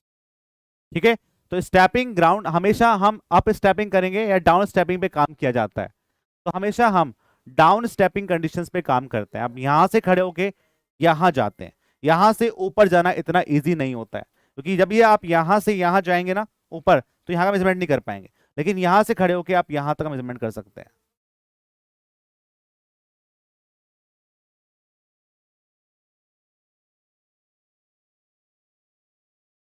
Jayaprakash पूछ रहे हैं सर लाइन रेंजर क्या होता है। क्या होता है बेटा लाइन रेंजर? लाइन रेंजर कहाँ यूज करते हैं, मैं इनकी जो डाउट इनको दूर करूं पहले। लाइन रेंजर बता दो यार कोई। ठीक है, तो हमेशा आप अप टू डाउन करेंगे, स्टेपिंग डाउन कंडीशंस पे काम किया जाता है, या हाँ ऊपर से नीचे आना होता है। ठीक है, तो that is the stepping conditions, हम ऐसे मेजरमेंट किया जाता है। ठीक है, तो stepping method, this method is direct method of चेनिंग which is consisting of measuring the line in short horizontal length is called the steps. इसी को हम स्टेप्स के बारे में बात करते हैं। क्या? ठीक है, सेकंड हम बात करेंगे हाइपोटेनस अलाउंस पे भी काम किया जाता है। जब भी हम आपके पास हॉरिजॉन्टल डिस्टेंस को कैलकुलेट करेंगे, तो हम आपके पास हाइपोटेनस अलाउंस पे काम कर सकते हैं। देखो जो मेरे पास ये लाइन रेंजर है, ये आपके सिंपल एक पर्सन की हेल्प से भी रेंजिंग या इंटरमीडिएट पॉइंट्स पे जो पॉइंट्स हैं उनकी इंफॉर्मेशन कैलकुलेट कर सकता है। जैसे हम रेंजिंग इंस्ट्रूमेंट की बात करते हैं, तो हम एक्सट्रीमिटीज पॉइंट को कैलकुलेट करते हैं, दो रेंजिंग रोड को लगाते हैं और चेक करते हैं डिस्टेंस कितनी होगी। यदि आप एक सिंपल पर्सन की हेल्प से भी डिस्टेंस कैलकुलेट करना चाहते हैं, तो वहां पे आप लाइन रेंजर को यूज कर सकते हैं। ठीक है, दूसरा हम बात करेंगे हाइपोटेनस अलाउंस पे से भी हम आपकी डायरेक्ट मेथड्स या डायरेक्ट डिस्टेंस को कैलकुलेट कर सकते हैं। देखो क्या करते हैं इसके अंदर, यदि मैं बात करूं यहां पे, यदि मेरे पास ये एडी डिस्टेंस को मैं एल मानता हूं, ये मेरे पास एल डिस्टेंस है। अब मैंने क्या किया, इस डिस्टेंस को भी मैंने यहां पे एल मान लिया, ठीक है।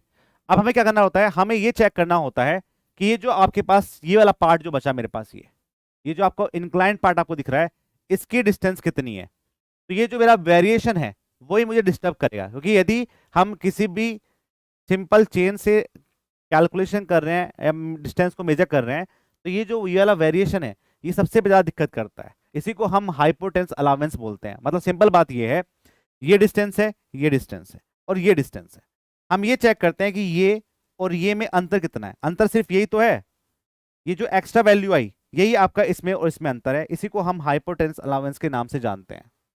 क्या बोलेंगे इसी को हम हाइपो, लिखा हुआ तो है ऊपर, इसे बोलते हैं, इसी को हम हाइपोटेनस अलाउंस की बात बोलते हैं। And that value is equals to L sec alpha minus के 1।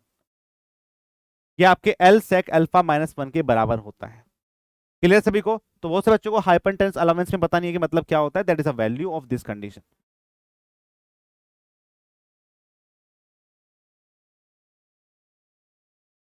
ठीक है, इसको मैं ड्राइव करूं क्या? ड्राइव कर लोगे नहीं करोगे? मैं करता हूं, चलो ड्राइव इसको। मान लो मैंने इस एडी डिस्टेंस को एल माना और मैंने इस ए बी डिस्टेंस को भी एल ही माना। अब मुझे बताओ, यदि ये मेरे पास एल है, ये मेरे पास अल्फा है, तो यदि मैं आपसे पूछूं कि बताओ ए सी डिस्टेंस कितनी होगी, जल्दी बोलो। क्या हम ऐसा बोल सकते हैं कि जो मेरे पास ए बी वैल्यू है या मेरे पास जो ए डी वैल्यू है, यहाँ पे ए डी वैल्यू, वो क्या आपके ए सी कोस अल्फा के बराबर नहीं है? जल्दी बोलो। एल कोस अल्फा नहीं, एल साइन अल्फा। अरे, हॉरिजॉन्टल डिस्टेंस तो कैलकुलेट करते हैं तो हमेशा कोस आता है, परपेंडिकुलर कैलकुलेट करेंगे तो हमेशा आपका साइन आएगा। ठीक है,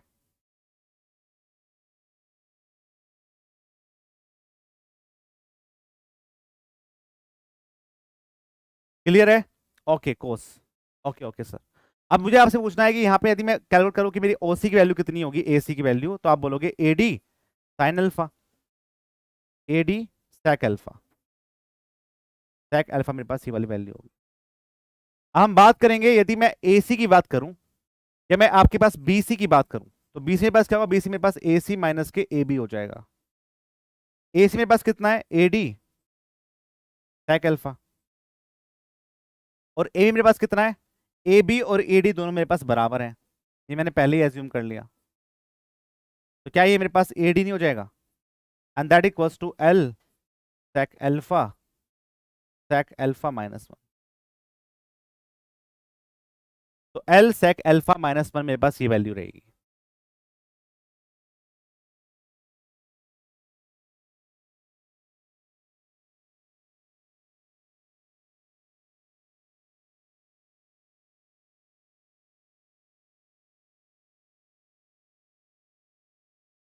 सर हाइपोटेनस अलाउंस में और स्लोप करेक्शन में डिफरेंस क्या होता है? देखो, ये भी अच्छा क्वेश्चन है। तुम सब कुछ मुझसे पढ़ लो, अपने मास्टर जाके पढ़ो ना, जहाँ जहाँ थ्योरी पढ़ी है तुमने। मेरा काम सिर्फ क्वेश्चन करवाने का है, कंफ्यूजिंग ना दोनों कुछ भी, ना डिफरेंस है ऐसा। ये आपके हॉरिजॉन्टल डिस्टेंस है, ये आपके पास इंक्लाइंड डिस्टेंस है। क्यों भाई, सब कुछ मुझसे पढ़ोगे तुम? अब देखो ध्यान से, जब हम स्लोपिंग ग्राउंड के बारे में बात करते हैं कि स्लोपिंग कंडीशन है मेरे पास क्या है, तो हम क्या करेंगे? देखो, यदि मेरे पास स्लोपिंग ग्राउंड है तो हम ये डिस्टेंस को कैलकुलेट नहीं कर पाते, तो हम ये डिस्टेंस कैलकुलेट करते हैं और इसका कंपोनेंट लेते हैं ये वाला। तो ये जो वेरिएशन है आपसे, ये जो आपका वेरिएशन है बीच का जो गैप है, इसी को हम स्लोप करेक्शन के नाम से जानते हैं। हम बेसिकली क्या करेंगे? हम बेसिकली ये कैलकुलेट करेंगे। भाई आपको पता है जो मेरे पास एरर होगा वो क्या होगा मेरे पास? वो आपका मेजर्ड वैल्यू माइनस के ट्रू वैल्यू होगा। अब इस केस में जो मेरे पास मेजर्ड वैल्यू कौन सी है? हम मेजरमेंट तो ये वाला कर रहे हैं, लेकिन एक्चुअली हमें कैलकुलेट ये वाली करनी होती है, कैलकुलेट हमें ये वाली करनी होती है। इसलिए यहाँ पे जो करेक्शन मेजर वैल्यू क्या होगी, मेजर्ड वैल्यू ज्यादा है, ट्रू वैल्यू कम है, इसीलिए आपके स्लोप करेक्शन की वैल्यू नेगेटिव आती है, स्लोप करेक्शन की वैल्यू नेगेटिव आती है। तो ये जो डिफरेंस आप कैलकुलेट कर रहे हैं, ये जो आपका डिफरेंस आप कैलकुलेट कर रहे हैं हॉरिजॉन्टल डिस्टेंस और इंक्लाइन डिस्टेंस, उसका जो गैप होता है उसी को हम स्लोप करेक्शन के नाम से जानते हैं। ठीक है, क्या बोलते हैं उसी को हम स्लोप करेक्शन के नाम से जानेंगे, ये आपको ध्यान रखना। ठीक है, जबकि हाइपोटेंस अलाउंस में मतलब क्या होता है, हाइपोटेंस अलाउंस का मतलब ये होता है, ये तो एल है, लेकिन हमारे पास जो ये हाइपोटेनिस आया, जो ये कर्ण आया, ये कर्ण की वैल्यू आपकी हॉरिजॉन्टल डिस्टेंस से कितना ज्यादा है वो हमें चेक करना होता है, that is called the hypotenuse allowance. इसलिए यहाँ पे एल सेक अल्फा माइनस के बनाता है, और ये आपका एल 1 माइनस के कोस अल्फा होता है। ठीक है, समझ में आ चुका है? तो आंसर के यहाँ पे आंसर तो आपको समझ में आ चुका है कि हम आपके स्टेपिंग मेथड पे काम करते हैं जब भी हमें अनइवन और स्लोपिंग डायरेक्ट मेथड पे काम करना होता है। नेक्स्ट क्वेश्चन नंबर 12 करिए।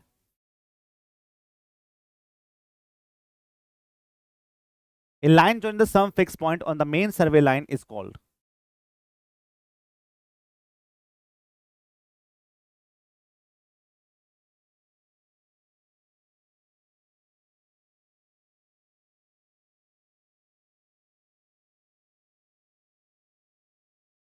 तो स्लोपिंग करेक्शंस चेनिंग में करते हैं तो वर्टिकल डिस्टेंस कैसे कैलकुलेट करेंगे? अरे मेरे पास चेनिंग लेंथ तो होगी ना, उसकी लेंथ को हम कैलकुलेट कर लेंगे वर्टिकल डायरेक्शन में, और उसका एल कोस का फॉर्मूला लगा के हॉरिजॉन्टल डिस्टेंस को कैलकुलेट कर लेंगे। ठीक है, 2 पॉइंट डिस्टेंस तो हम कैलकुलेट कर ही सकते हैं ना चेन की हेल्प से। अब जो क्या होता है, the line join the some fix point on the main survey line, आपको पता है ये मेरे पास मेन सर्वे लाइन होती है। इन मेन सर्वे लाइन पे जो इन पॉइंट्स को हम जोड़ते हैं, इन पॉइंट्स को जोड़ते हैं, जो आपके टोटल लाइंस होती हैं, जो मेन सर्वे लाइन है उनको जोड़ा जाता है, उसी को हम टाई लाइन के नाम से जानते हैं। इनका दूसरा नाम बताओ, दूसरा नाम क्या होता है? इन्हीं को हम सब्सिडरी लाइन बोलते हैं, सब्सिडरी लाइन बोलते हैं। इन्हीं को हम ऑक्सिलरी लाइन बोलते हैं, ऑक्सिलरी लाइन बोलते हैं। इन्हीं को हम ऑक्सिलरी लाइन के नाम से नाम जानते हैं, एंड बी इसका answer for this question. Question number 13 करिए। ठीक है, इनर डिटेल को कैलकुलेट करता है। Which of the following which is the equipment not use in the chain सर्वे, इनमें से कौन सा आपका चेन सर्वे के अंदर यूज नहीं किया जाएगा? Measuring tape, levelling staff, plumb bob, offset road.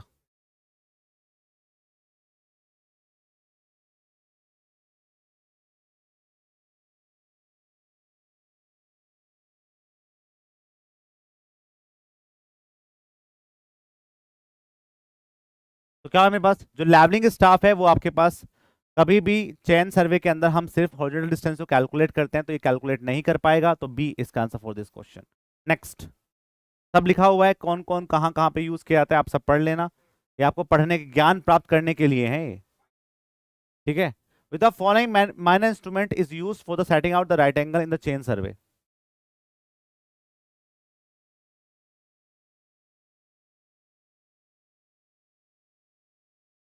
Sir प्लम्बो क्यों करेंगे चेन सर्वे में?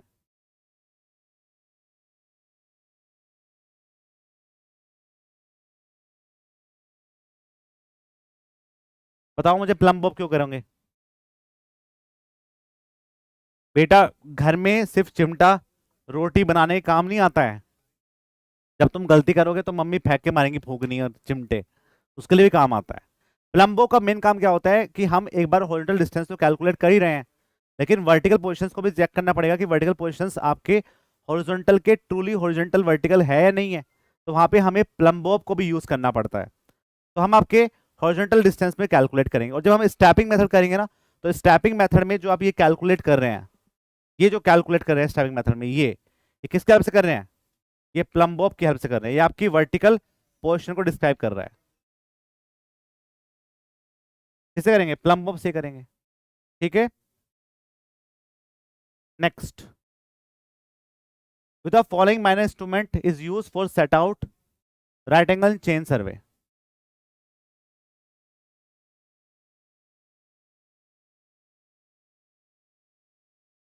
बताओ। तो which of following man instrument are use for set out the right angle in a chain survey. Chain survey के लिए हम इनमें से कौन सा इंस्ट्रूमेंट यूज करेंगे? Cross staff, optical square, prism square and the auto level को use किया जाता है। यहाँ पे यदि मैं बात करूं कि क्रॉस स्टाफ ये आपके सेट आउट करता है राइट एंगल पे, ऑप्टिकल स्क्वायर भी यूज किया जा सकता है, प्रिज्म स्क्वायर भी यूज किया जाता है, लेकिन हम ऑटो लेवल को यूज नहीं करेंगे। Auto level is not use to right out set out the right angle. ठीक है, ये आपके पास क्या करेगा? ये आपके लेवल को चेक करता है, लेवल की पोजीशन को डिस्क्राइब करेगा, एलिवेशन बताएगा, रिड्यूस लेवल बताएगा, उसके लिए हम यूज करते हैं। वर्टिकल एलिवेशन के बारे में बताएगा। तो 1 2 3 are correct and C is answer for this question. Next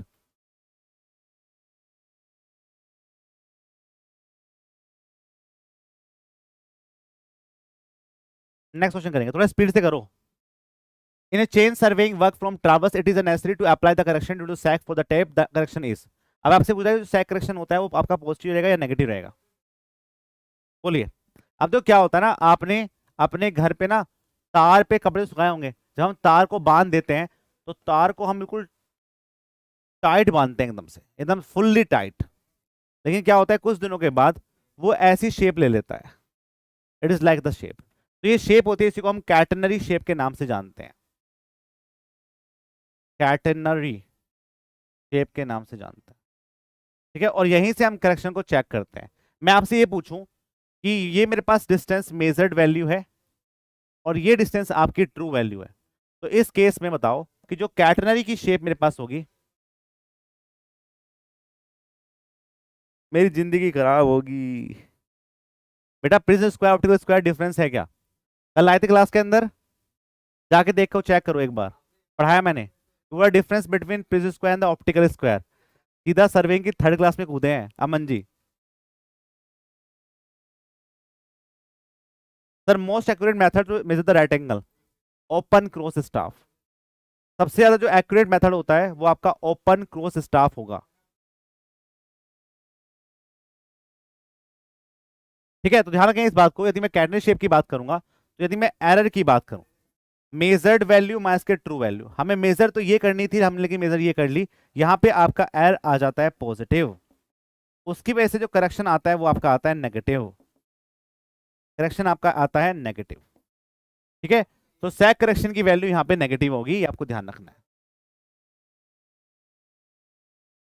नहीं, यदि आप कंपैरिजन करेंगे प्रिज्म में और ऑप्टिकल में तो बात अलग है, लेकिन सबसे जो बेस्ट होता है वो आपका ओपन क्रॉस स्टाफ होता है, वही आपके राइट एंगल पे सेट आउट करता है।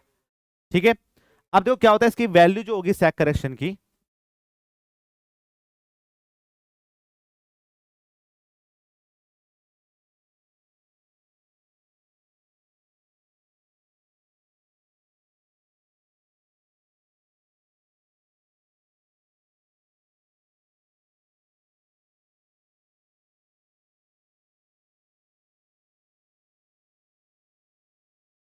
ठीक है,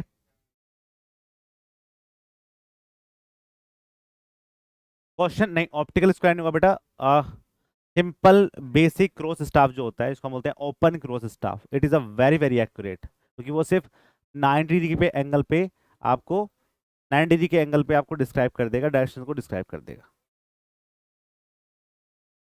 ठीक है, ये बात आपको ध्यान रखना। अब देखो कह रहे हैं कि अभय पटेल जी कुछ ज्यादा पढ़ लिए हैं, कैटनरी शेप में एरर पॉजिटिव या करेक्शन, अभी पढ़ के आए कुछ ज्यादा ही। देखो ध्यान से बेटा, क्या है ना कि देखो, यदि आप कैटनरी शेप पे काम कर रहे हैं, हम बेसिकली आपके पास इस लेंथ पे काम करते हैं, इसलिए मैं यहाँ पे आपके एरर की वैल्यू को पॉजिटिव बोल रहा हूँ, करेक्शन को नेगेटिव बोल रहा हूँ।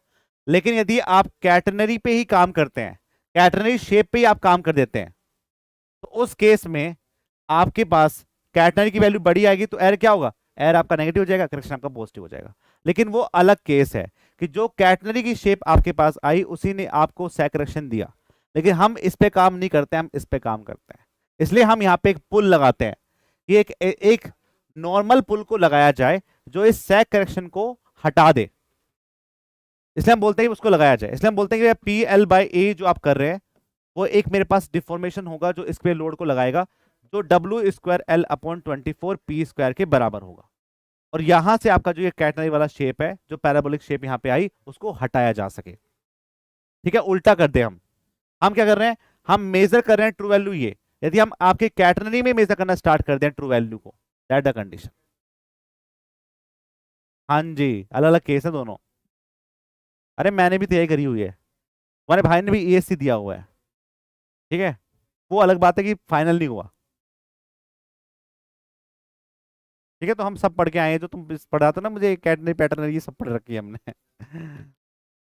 मैंने 2 बार दिया ESC, नहीं हुआ फाइनल, छोड़ दिया मैंने फिर, मेरे पास टाइम ही नहीं था। चलिए बात करेंगे यहाँ पे। तो in the chain survey work from traverse it is necessary to apply the correction to the sag for the tape, इस correction is always negative correction पे काम किया जाएगा, ये आपको ध्यान रखना है। डी आपके पास क्या हुआ, डी आपके पास करेक्ट आंसर रहेगा। नेक्स्ट, यहाँ पे आपके डिफरेंट टाइप के करेक्शंस के बारे में बात की गई है, जो आपको पता होना चाहिए, एग्जाम में कई बार क्वेश्चन बनते हैं। एरर की बात करेंगे, यदि आप स्टैंडर्डाइजेशन के बारे में बात करेंगे तो पॉजिटिव और नेगेटिव दोनों हो सकता है। हम कैलकुलेट करते हैं लेंथ क्या है, और ठीक है। दूसरा हम बात करेंगे टेम्परेचर करेक्शन के बारे में, तो टेम्परेचर आपका पॉजिटिव और नेगेटिव दोनों हो सकता है, ये आपको पता है। ठीक है, अल्फा TM माइनस के T0 इंटू एल की हम बात करते हैं। यहाँ पे एम मेरे पास क्या है, जो आप मेजर टेम्परेचर है, T0 मेरे पास क्या है, स्टैंडर्ड टेम्परेचर है, तो इसकी वैल्यू आपकी नेगेटिव पॉजिटिव दोनों हो सकती है। फुल केस में क्या होगा, PL/A ही होता है, ये वैल्यू आपकी नेगेटिव पॉजिटिव दोनों हो सकती है। स्लोप करेक्शन मेरे पास हमेशा नेगेटिव होता है। स्लोप करेक्शन की वैल्यू क्या होती है, h²/12 होती है, या इसको हम बोल देते हैं -L1 माइनस के cos थीटा, इस पे हम काम करते हैं। ठीक है, सैगिंग करेक्शन, सैग करेक्शन हमेशा आपका नेगेटिव होता है। रोंग अलाइनमेंट आपका पॉजिटिव एरर रहेगा और करेक्शन आपका नेगेटिव रहेगा। रोंग अलाइनमेंट होता है मेरे पास वो बच्चे जो अभी यहां नहीं पढ़ रहे। ठीक है, आपको जाना यहां से यहां था, आप जा रहे हैं यहां से यहां पहुंचेंगे तो आप वहीं, लेकिन आपको बहुत समय लगेगा, इसको हम बोलते हैं रोंग अलाइनमेंट करना। ये आपकी ट्रू वैल्यू है, ये आपकी मेजर्ड वैल्यू है। ठीक है, इसी को बोलते हैं, इसी को हम रोंग अलाइनमेंट के नाम से जानते हैं। ठीक है, तो डी इसका आंसर फॉर दिस क्वेश्चन, ये आपको ध्यान रखना है। क्वेश्चन नंबर 16 करिए, question number 16।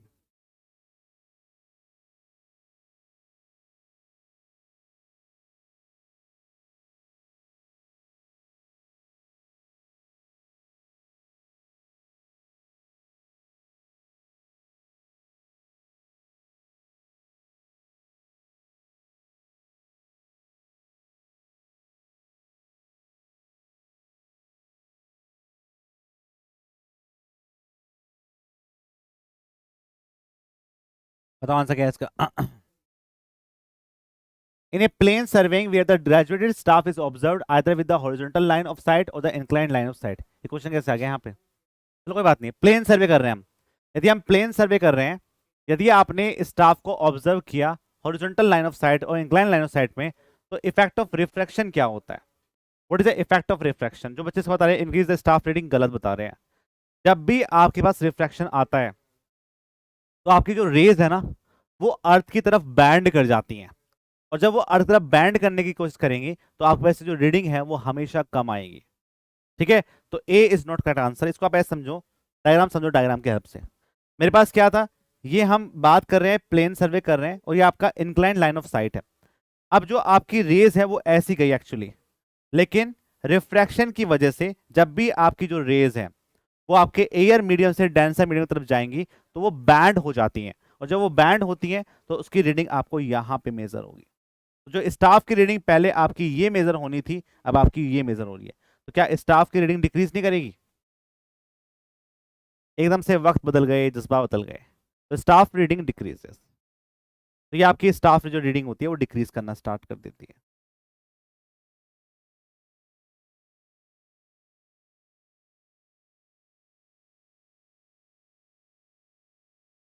Staff reading decreases.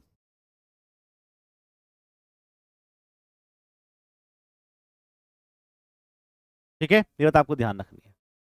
जबकि उस केस में क्या होता है, उस केस में यदि आप बात करेंगे in the case of earth curvature, तो वहां पे आपकी जो स्टाफ रीडिंग है वो इंक्रीज आएगी। वो सब लिख रखा है मैंने कि क्या डिक्रीज करता है, क्या इंक्रीज करता है। भाई स्टाफ रीडिंग आपकी कम आएगी तो आपको रिड्यूस लेवल बड़ा हुआ मिलेगा, स्टाफ रीडिंग ज्यादा आएगी तो रिड्यूस कम मिलेगा, सिंपल सा कंसेप्ट है वो तो। कहानी घर घर की है तो, ठीक है। तो ये दोनों क्वेश्चन आपके एग्जाम में बन चुके हैं कि स्टाफ रीडिंग बढ़ेगी या घटेगी रिफ्रैक्शन की वजह से, रिफ्रैक्शन की वजह से। ऐसे क्वेश्चन आजकल स्टेट लेवल पूछे गए हैं, आप देख लो जाके, समझ में आ जाएगा आपको। कंसेप्ट यही है जो मैंने आपको समझाया है, इसकी वजह से आपकी जो स्टाफ रीडिंग है वो कम आती है। तो staff reading decreases. Next question number 17 करिए। 17,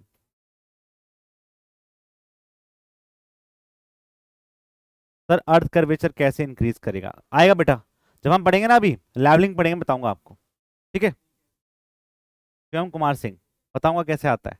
बेटा ये बताओ मुझे, अपने आप सोचो तुम शिवम जी, जब आप कर्वेचर करेक्शन लगाते हैं तो वैल्यू क्या आती है? कर्वेचर करेक्शन की वैल्यू पॉजिटिव आती है, नेगेटिव आती है?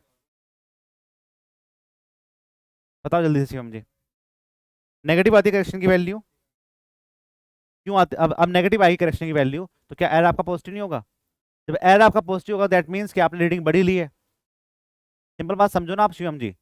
जब आपका का करेक्शन जब आपका करेक्शन नेगेटिव आ रहा है तो उस केस में आपका एरर पॉजिटिव होगा, और जब आपका एरर पॉजिटिव होगा तो आपकी स्टाफ रीडिंग बढ़ी हुई आएगी या नहीं आएगी?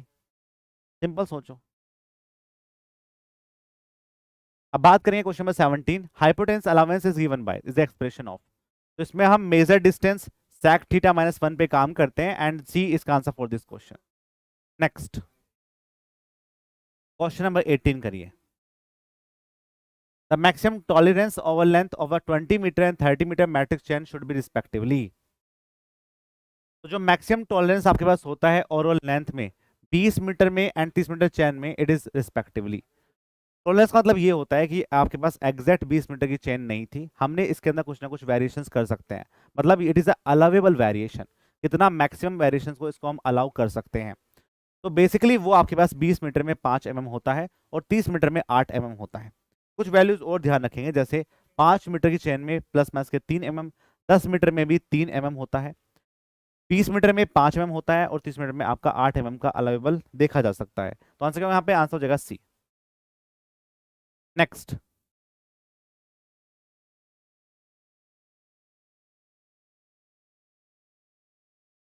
टॉलरेंस का मतलब क्या होता है? टॉलरेंस का मतलब देखो संदीप बता दो, सिंपल एग्जांपल समझो। अब मैं आपसे मजाक करता हूँ, आप मुझसे मजाक करते हैं, अब आप मुझसे सिर्फ उतनी मजाक कर पाएंगे जितना मैं टॉलरेट कर सकता हूँ, ठीक है। आप मुझसे बोलने लगे, अरे सर नाच दिखाओ, अरे सर गाना गा के दिखाओ, तो मैं हंस के टाल देता हूँ, पर लेकिन यदि आप मुझे इरिटेट करोगे तो फिर दिक्कत हो जाएगी। ऐसे क्या होता है, चेन के अंदर होता है। चेन के अंदर क्या होगा, चेन के अंदर भी हम 20 मीटर और 30 मीटर की चेन पे काम करते हैं। अब वो एग्जैक्ट 20 मीटर 30 मीटर तो हो नहीं सकती है, तो हम उसके अंदर जो वेरिएशन है वो चेक कर सकते हैं। वो वेरिएशन प्लस माइनस के 5 mm 8 mm तक है तो परमिसिबल है, चेन अभी खराब नहीं है, आप उसको यूज करिए आराम से, that is called the tolerance limit, ठीक है। उस पर हम काम करते हैं। अब यहाँ पे देखिए ध्यान से, measuring with the 30 metre chain which is 0.01 metre too short introduce. इसको कैलकुलेट करने का सिंपल, यदि समझ में नहीं आता है भाई क्या हो रहा है क्या नहीं हो रहा है, तो आप एक बात समझिए कि एक्चुअल डिस्टेंस जो हम कैलकुलेट करते हैं,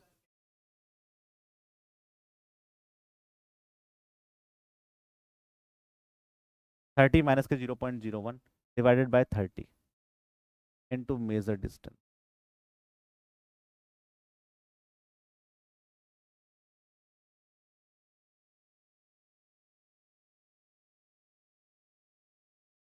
मुझे ये बताओ इस केस में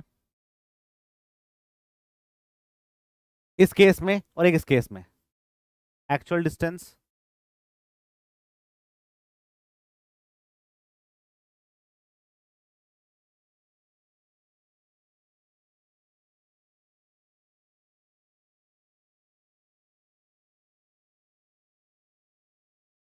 एक इस केस में आपकी मेजर्ड वैल्यू ज्यादा आएगी, इस केस में आपकी मेजर्ड वैल्यू ज्यादा आएगी, या फिर इस केस में आपकी मेजर्ड वैल्यू ज्यादा आएगी? ये आपका टू शॉर्ट केस है, टू शॉर्ट केस, और ये आपका टू लॉन्ग केस है। बताओ किस केस में आपकी मेजर डिस्टेंस ज्यादा आएगी? ऊपर वाले में, क्योंकि देखो क्या है कि ये ऊपर जाएगा 30, ये आपका नीचे जाएगा तो ये वैल्यू कम हो जाएगी, ये वाली वैल्यू वैल्यू बढ़ी गई, वैल्यू हमेशा 1 से बड़ी होगी, जबकि वैल्यू आपकी 1 से कम हो जाएगी। तो उस केस में सेकंड केस में आएगी, शिवम कुमार जी चेक करो जरा एक बार ध्यान से, बेटा ये जाएगा ऊपर, और ये जाएगा आपका 30.01। इस वैल्यू इज लेस देन 1, तो एक्चुअल लेंथ, एक्चुअल डिस्टेंस क्या हो गई, 1 से कम हो गई, मतलब मेजर डिस्टेंस से कम ही होगी। तो फर्स्ट वाले में ज्यादा जाएगी हमेशा, तो फर्स्ट वाले में हमेशा वैल्यू बड़ी होगी। तो जब मेजर्ड वैल्यू आपकी बड़ी हो गई, तो हम जब एरर को कैलकुलेट करेंगे, when we will calculate the error, error मेरे पास क्या होगा, मेजर्ड वैल्यू माइनस के ट्रू वैल्यू। मेजर्ड वैल्यू आपकी बड़ी है, ट्रू वैल्यू आपकी कम है, दैट मीन्स एरर आपके पॉजिटिव।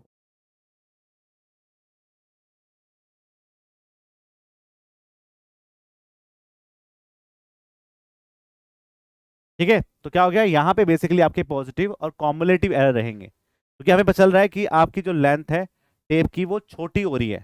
दैट मीन्स हमें एक मैथमेटिकल लॉ से पता है कि वैल्यू आपकी कम हो रही है।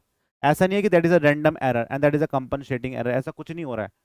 हमें पता है कि वैल्यू छोटी हो रही है।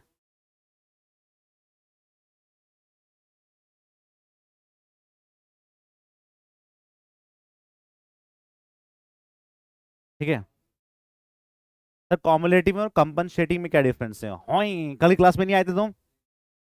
कॉमुलेटिव और कंपनसेटिंग मतलब यही होता है ना, कॉमुलेटिव का मतलब ये होता है कि इंक्रीज करे जा रहा है वैल्यू, यदि इंक्रीज कर रहा है तो इंक्रीज करे जाएगा, डिक्रीज कर रहा है तो डिक्रीज करे जाएगा, that is a cumulative in nature.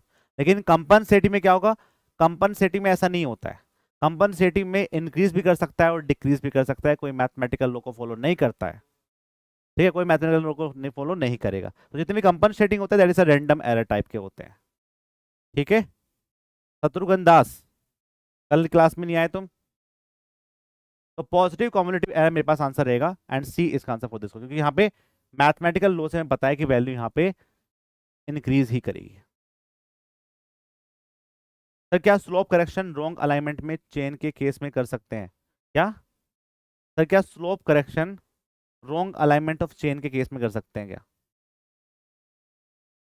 बेटा रॉन्ग अलाइनमेंट ऑफ चेन अलग चीज है, स्लोप करेक्शन क्यों करेंगे वहां पे यार, इतनी बड़ी वैल्यू थोड़ी कैलकुलेट करेंगे। ठीक है, सिंपल हम मेजरमेंट कर लेंगे भाई, सिंपल डिस्टेंस और जो इंक्लाइन डिस्टेंस है वो कैलकुलेट कर लो, उन सबको ऐड कर दो और डिवाइडेड बाय कर दो मेजर्ड वैल्यू से, दैट इज अलाइनमेंट का जो मिसलीड हुआ है वो आपको पता चल जाएगा कि कहाँ पे अलाइनमेंट का मिसलीड हुआ है। नेक्स्ट, कंपनसेटिंग एरर क्या होता है, कॉम्युलेटिव क्या हो रहा है, इसको पढ़ लेना, यहाँ पे लिखे हुए हैं। क्वेश्चन 20 करिए, with the following is the reason for negative error in chaining. आपकी चेनिंग के अंदर, आपकी चेनिंग के अंदर इनमें से कौन सा आपका नेगेटिव एरर की चांसेस बढ़ सकते हैं, रीजन है।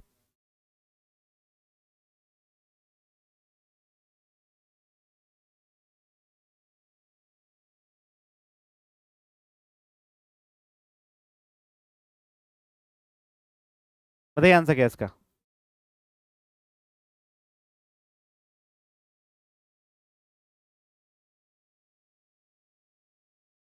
बताओ भाई क्या आंसर है इसका, C, rise in temperature sag in chain. Sag in chain में क्या होता है, क्वेश्चन में आपसे एरर पूछा है तो आपको एरर का जवाब देना है। ठीक है, करेक्शन की बात नहीं करी गई है, तो एरर की वैल्यू यदि नेगेटिव आई है दैट मीन्स आपका करेक्शन पॉजिटिव आया होगा, करेक्शन आपका पॉजिटिव आया होगा। तो सैग के केस में तो करेक्शन नेगेटिव होता है, तो फर्स्ट ऑप्शन तो नहीं हो सकता, A is not answer. Chain not being straight, यदि आपकी जो चेन है वो स्ट्रेट नहीं हो पाई है, तो उस केस में आपका चेन टू शॉर्ट होगा क्या, जल्दी बोलो, अरे बोलो। यदि chain is not being straight, यदि चेन आपकी स्ट्रेट नहीं हो पाई है तो क्या चेन आपका 20 मीटर से कम है, और जब 20 मीटर से कम होती है तो मेजर्ड वैल्यू ज्यादा होती है, तो उस केस में भी आपका जो एरर है वो नेगेटिव नहीं होगा, हाँ टू शॉर्ट। तो उस केस में भी जो एरर है वो आपका नेगेटिव नहीं होगा, हमेशा आपका एरर पॉजिटिव रहने वाला है, तो बी भी आपका ऑप्शन नहीं हो सकता। अब बात करेंगे rise in temperature. Rise in temperature देखो क्या होता है formula, alpha equals to T M minus के टी नॉट इंटू एल। यदि आपका टेम्परेचर बढ़ता है तो टीएम की वैल्यू टी नॉट से बड़ी होगी, जब आपके टीएम की वैल्यू टी नॉट से बड़ी होगी तो उस केस में आपकी जो एरर की वैल्यू क्या होगी, एरर की वैल्यू आपकी पॉजिटिव रहेगी, एरर की वैल्यू हमेशा आपकी पॉजिटिव रहेगी। आप क्या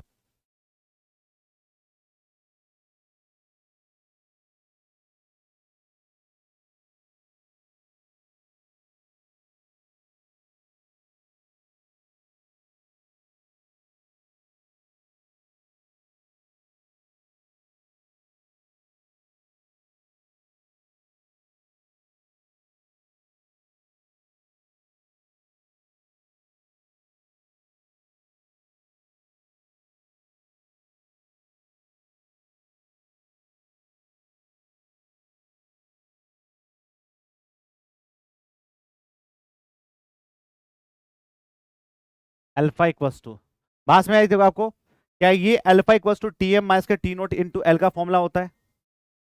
अरे बोलो। फिर हम बात करेंगे, बच्चे बोले सर ये फॉर्मूला आपका करेक्शन का होता है, ये फॉर्मूला आपका एरर का होता है करेक्शन का होता है? क्या ये फॉर्मूला आपका करेक्शन का होता है क्या? अरे बोलो। कितने बजे तक चलेगी क्लास? बंद कर देता हूँ बेटा अभी 2 मिनट में। तो this is a formula of correction, correction की वैल्यू आपको यहाँ पे पॉजिटिव नेगेटिव मिलेगी। तो एरर का फॉर्मूला क्या होगा? एरर का फॉर्मूला सिंपल होगा कि माइनस के करेक्शन, ये जो फॉर्मूला हम लगाते हैं ये करेक्शन को कैलकुलेट करने के लिए लगाते हैं, that equals to alpha T M minus के टी नोट इंटू एल। यहाँ पे यदि आपका टेम्परेचर बढ़ता है तो टेम्परेचर बढ़ने की वजह से आपका जो करेक्शन है, आपका जो करेक्शन की वैल्यू है वो पॉजिटिव आएगी। तो एरर की वैल्यू क्या होगी? एरर की वैल्यू अपने आप ही नेगेटिव हो जाएगी।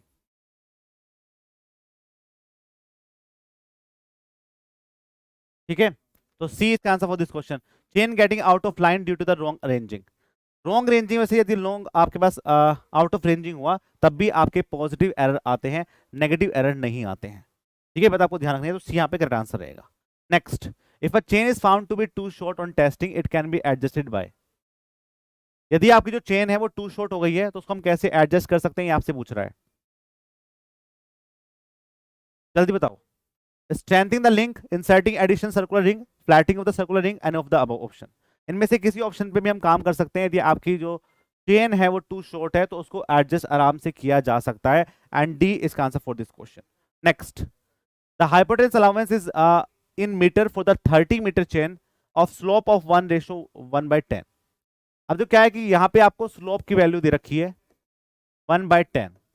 अब यदि मैं tan थीटा की बात करूं तो tan थीटा की वैल्यू आपको 1/10 के बराबर दे रखी है। आपने फॉर्मूला पढ़ा होगा 1 प्लस के tan square theta is equal to sec square theta. तो यहां से आप sec थीटा की वैल्यू कैलकुलेट कर लीजिए और फॉर्मूला लगाइए, आपके पास क्या L sec theta minus K1। L आपको दे रखा है 30 मीटर, sec थीटा आप यहां से कैलकुलेट करेंगे और -1 यहां से वैल्यू कैलकुलेट कर सकते हैं। कितना आंसर आ रहा है? 0.15 आ रहा है, दैट इज 0.15। सी इसका answer for this question. Next करिए। वो आ रहा है बहुत ज्यादा, चलना फिर।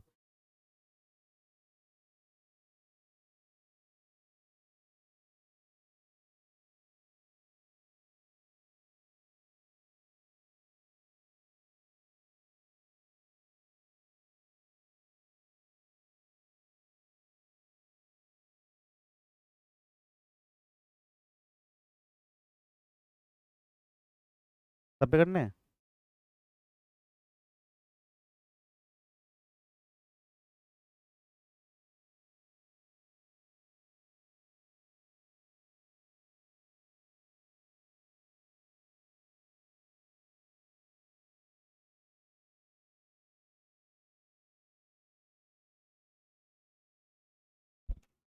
बताइए, Gunter's chain is dash metre long.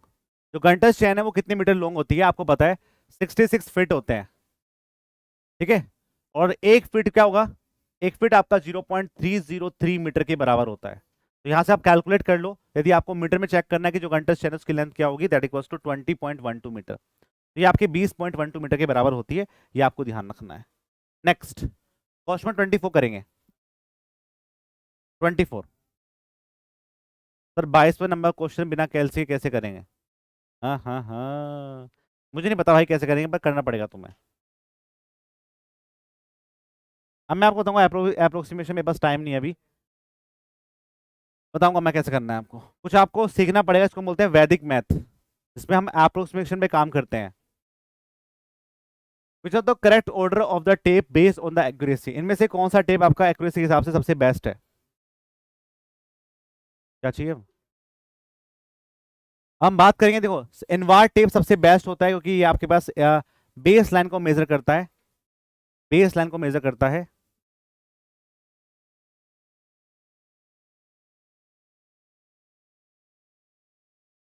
ठीक है, तो it is calculate the inward tape. Steel tape इसके बाद आपका सबसे ज्यादा एक्यूरेट होगा, फिर मेटालिक टेप होगा, और लिनन टेप जो आपके वॉविन से बना होता है वो सबसे बेकार होता है, उसको हम यूज नहीं करते क्योंकि उस पर टेम्परेचर का सबसे ज्यादा इफेक्ट होता है।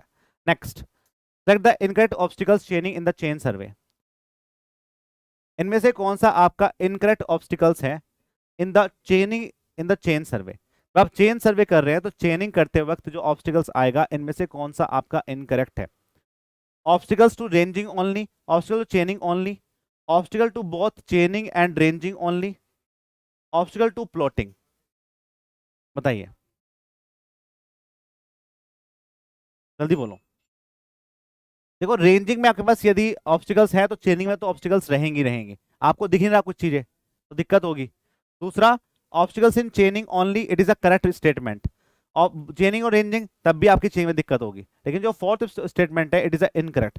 यदि आप प्लॉटिंग कर रहे हैं तो उस केस में आपकी it is not a obstacles इन अ चेनिंग। तो यहाँ से आपसे इनकरेक्ट स्टेटमेंट पूछा है, तो इनकरेक्ट स्टेटमेंट आपका डी वाला पार्ट होगा कि जो प्लॉटिंग कंडीशंस है इट इज अ ऑब्स्टिकल्स इन चेनिंग। ठीक है, ये चेनिंग का कोई भी ऑब्स्टिकल्स नहीं होता है, प्लॉट छोटे होते हैं, उनको हमें पता होता है कितनी डिस्टेंस मेजर करनी है, तो उसके अंदर कोई भी ऑब्स्टिकल्स नहीं आएगा। नेक्स्ट, ये लिखा हुआ है इसके बारे में पढ़ लेना, ऑब्स्टिकल्स इन रेंजिंग। अब तो क्या है कि आपको बहुत सारी चीज पता होगी, यहां पे देखो ध्यान से, ऑब्स्टिकल इन चेनिंग में आपके पास कौन कौन से पार्ट आते हैं। जैसे मान लो कि आपका रिवर आ गया, रिवर बीच में पड़ गई, तो रेंजिंग तो आपको मिल रही है लेकिन चेनिंग में दिक्कत है। Obstacle in both ranging and चेनिंग, building है, कोई बिल्डिंग स्ट्रक्चर बनी हुई है कहीं पे, तो ना तो उसको आप रेंज कर सकते हैं और ना ही उसके अंदर आप चेनिंग के अंदर चेन को डिस्क्राइब कर सकते हैं, क्योंकि बीच में कोई ना कोई हर्डल बीच में आ गया है। तो इसलिए हम क्या करते हैं, इसलिए हम डिफरेंट टाइप के मेथड को यूज करते हैं, जहां पे हम इनडायरेक्ट मेथड को यूज करते हैं to check the calculate the ranging and chaining conditions. Next, question 26 करिए, ऑब्स्टिकल टू रेंजिंग ओनली। हाँ बेटा, रिवर में कोई ऑब्स्टिकल्स नहीं है रेंजिंग में, उसको चेनिंग में दिक्कत है।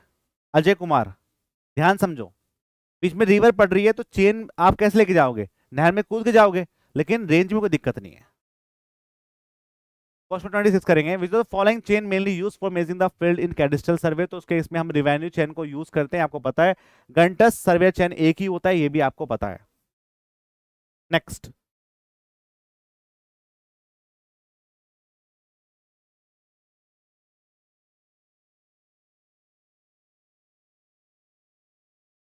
नेक्स्ट क्वेश्चन करिए, if the zero of vernier scale is on the right of a zero of the main scale then. अब देखो क्या होता है ना, मैंने आपको डिफरेंट टाइप के वर्नियर बताए, मैंने आपको डिफरेंट टाइप के वर्नियर्स को बताया, और मैंने आपको बताया कि जहां पे आपका वर्नियर स्केल कि जो भी आपके इंडेक्स है, जहां पे भी आपने मेजरमेंट किया है, और जो आपके पास मेन स्केल है, वो दोनों एक पॉइंट पे ऐसे कॉन्साइड करते हैं, वहीं से हम मेजरमेंट कैलकुलेट करते हैं। यदि वो ऐसे वेरिएशन कर रहे हैं तो वहां पे कुछ ना कुछ एरर देखने को मिलेगा। इसको समझना पड़ेगा पहले, क्योंकि बहुत सारी चीज़ों को समझ नहीं पाते हैं। तो आप यहाँ पे देखिए, हम जब भी बात करते हैं यहाँ पे, तो हम दो टाइप के एरर की बात करेंगे, जब हम मेन स्केल और आपके वर्नियर स्केल को यूज कर रहे होंगे। तो आपका जो पॉजिटिव एरर और नेगेटिव एरर की बात की जाती है, तो positive zero error occurs if a zero on the vernier scale lies on the right side of the zero on the main scale. Positive zero error, समझ रहे हो, मतलब एरर तो हो रहा है लेकिन पॉजिटिव जीरो एरर के नाम से उसको जानते हैं। ये तब मानेंगे जब आपके पास क्या हो, मेन स्केल तो आपके पास यहाँ पे है और वर्नियर स्केल आपके पास यहाँ पे है। दैट मीन्स क्या है, मतलब वर्नियर स्केल जो आपको होगा वो आपके मेन स्केल के राइट साइड में आपको देखने को मिल रहा हो, तो क्या बोलेंगे उसको, उसको हम पॉजिटिव जीरो एरर के नाम से जानते हैं। सेकंड केस, यदि आपके पास वर्नियर स्केल यहाँ पे और मेन स्केल आपको इसके लेफ्ट में दिख रहा है, इसके लेफ्ट में ऐसे देखो, ऐसे खड़े होंगे, लेफ्ट में दिख रहा है, तो हम बोलेंगे कि this is negative zero error के नाम से इसको जानते हैं। ठीक है, ये बात आपको ध्यान रखनी है, यदि ये दोनों एक पॉइंट पे कॉन्साइड कर जाते तो कोई भी एरर नहीं होता। ठीक है, इसलिए हम इसको कैलकुलेट करते हैं। अब बताओ आंसर क्या है इसका, आंसर हो जाएगा यहाँ पे, if a zero of a vernier scale is right of a zero of a main scale, zero correction will be negative, both zero will be positive and zero correction will be negative. सही बात है। ठीक है, हम जब हम calculate कर रहे हैं, जीरो एरर विल बी क्या होगा यहाँ पे, आंसर क्या है बताओ जल्दी से इसका, जीरो क्यों बोल रहे हैं सर, बेटा क्या होता है ना, आपका वर्नियर स्केल में आपके मेन स्केल में कोई भी एरर नहीं है, लेकिन हम कंपैरिजन कर रहे हैं ना मेन स्केल में और वर्नियर स्केल में, कि इन दोनों के पॉइंट किस बात पे कोइंसाइड करेंगे। तो एरर तो नहीं है, लेकिन हम वो एरर कैलकुलेट कर रहे हैं जो दोनों के बीच में कैलकुलेट किया जाएगा, इसलिए हम इसको जीरो पॉजिटिव एरर और जीरो नेगेटिव एरर के नाम से जान रहे हैं। ठीक है, मतलब वर्नियर अपने आप में एक प्रिसाइज इंस्ट्रूमेंट है, वर्नियर स्केल जो हम यूज कर रहे हैं, मेन स्केल भी प्रिसाइज है, लेकिन वो एक दूसरे को कोइंसाइड नहीं कर पा रहे, इसलिए हम इसको जीरो एरर के नाम से बात कर रहे हैं। ठीक है, और इसलिए हम इसको जीरो के रिस्पेक्ट में कैलकुलेट कर रहे हैं। ठीक है, आंसर क्या है इसका? If a zero of a vernier scale is on the right of a zero of main scale, तो if a vernier scale lies on the right side of zero on the main scale, इसको हम positive zero error के नाम से जानते हैं। तो this is positive zero error, zero error will be positive and C इसका आंसर फॉर दिस क्वेश्चन।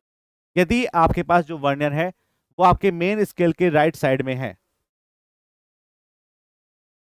ठीक है, राइट साइड में है, राइट साइड में है, तो इसको हम zero error will be positive के नाम से जानेंगे। टेस्ट ये क्वेश्चन है, ये आरआरबी में आया था। अब देख लो मैं कहां कहां से ढूंढ के ला रहा हूं आपके लिए क्वेश्चंस, कि कोई भी चीज छूट ना जाए एग्जाम के लिए कहीं से भी।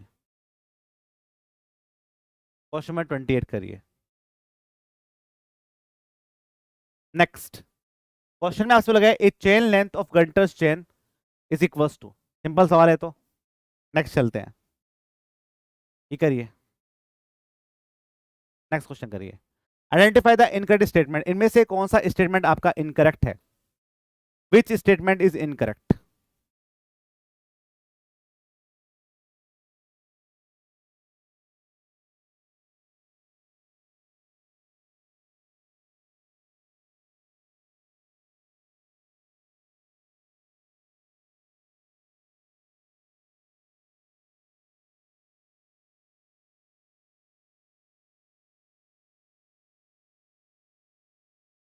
बोलिए।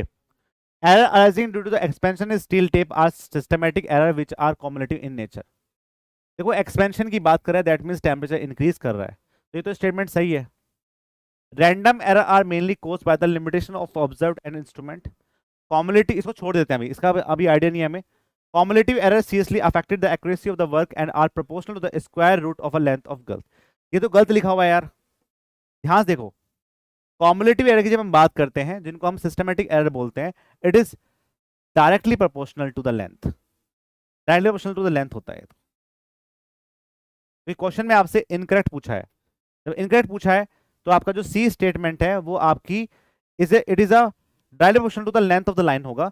यदि मैं आपके पास कंपनसेटिंग एरर की बात करता हूं तो वो under root length of the line के बराबर होता है। तो आपका जो सी स्टेटमेंट है वो यहाँ पे गलत है। Random error are mainly caused by the limitation of observe and instrument, बिल्कुल सही बात होती है। लिमिटेशन है भाई इंस्ट्रूमेंट की, कहीं से भी कुछ चीज बन जा रही है, घट जा रही है, ठीक है, तो it is a limitation of the conditions, इसकी वजह से आपके पास क्या होता है, रैंडम एरर बन जाते हैं। ठीक है, तो सी इसका आंसर फॉर दिस क्वेश्चन। यहाँ पे हम डिफरेंट टाइप वर्ड को यूज करते हैं, आपको मैं पहले ही बता चुका हूँ, तो उसमें कुछ नहीं बताना नहीं है। क्वेश्चन नंबर 31 करिए। क्लियर है? तो ध्यान से पहले क्वेश्चन को पढ़ना है तसल्ली के साथ में, जब आप जवाब देंगे। हर एक नंबर आपके एग्जाम के लिए इंपॉर्टेंट होने वाला है, इसलिए थोड़ा आराम से पेशेंस के साथ क्वेश्चन को अटेम्प्ट करना। चलिए, select the correct statement. A steel tape is soft and so deform easily. Metallic tape is made up by the weaving linen with the brass wire. Steel tape can be used in the ground with the weeds and vegetations. Invar is the alloy of steel percent of nickel this. ये तो आपका गलत है। Steel tape can be used in the ground with the weeds and vegetations. बताओ मुझे कि ये जो सी स्टेटमेंट है ये इनकरेक्ट क्यों है, ये आपका जो इनकरेक्ट क्यों है? A steel tape is soft so is deform easily, ये भी गलत है। इसका जो आंसर है वो आपका बी है। जितने भी आपके पास मेटालिक टेप होते हैं वो आपके पास ब्रास वायर से बने होते हैं, जिसमें हम लिनन की कोटिंग कर देते हैं। ठीक है, तो बी इसका आंसर फॉर दिस क्वेश्चन। लेकिन जो स्टील टेप है उनको हम यूज क्यों नहीं कर सकते वीर से वेस्टेशन के अंदर, बताइए। जो सी स्टेटमेंट है वो इनकरेक्ट क्यों है? चेन यूज करते हैं, टेप नहीं।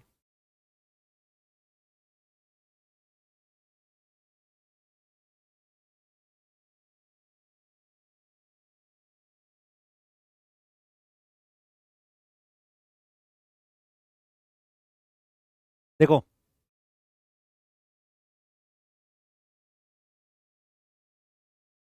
एक्सप्लेनेशन ए ऑप्शन है, सी गलत का।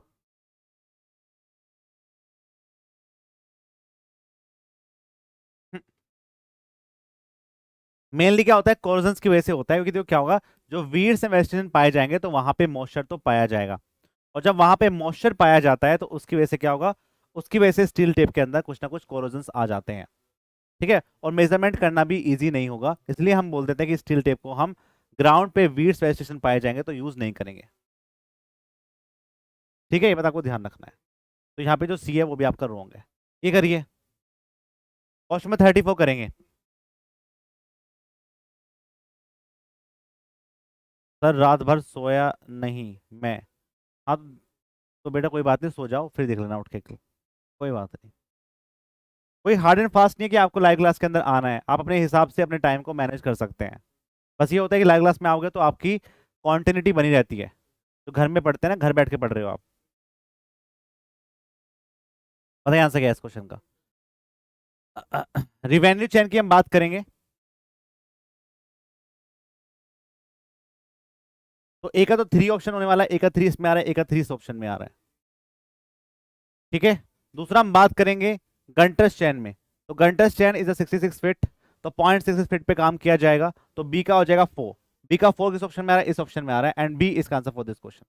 ठीक है, तो आपसे एग्जैक्टली लेंथ नहीं पूछेगा कि चेन और टेप की लेंथ क्या है, आपसे पर लेंथ ऑफ वन लिंक पूछ सकता है। तो ऐसे क्वेश्चन भी आपके एग्जाम में बन सकते हैं जो मैंने यहाँ पे दिखाया है आपको। ठीक है, तो आपको सब कुछ पता होना चाहिए कि भाई रिवेन्यू चैन के अंदर क्या होता है, घंटस चैन के अंदर क्या होता है, इंजन चैन के अंदर क्या होता है, मीटर चैन के अंदर क्या होता है, सब कुछ आपको पता होना चाहिए। नेक्स्ट, यहाँ पे सब लिखा हुआ है, ये टेबल आपको पहले ही बता चुका हूँ मैं, तो इसमें कोई बड़ी चीज नहीं है। नेक्स्ट,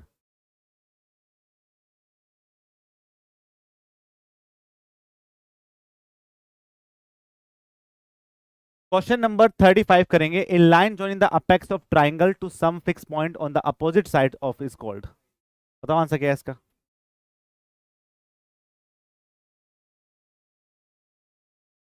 देखो, क्वेश्चन को ध्यान से पढ़ना, ये आपका बिल्टअप एरिया है, इस बिल्टअप एरिया में ये ए बी सी डी आपके पास मेन स्टेशन है, और जो इन लाइन को जोड़ रहा है वो आपकी मेन स्टेशन लाइन है।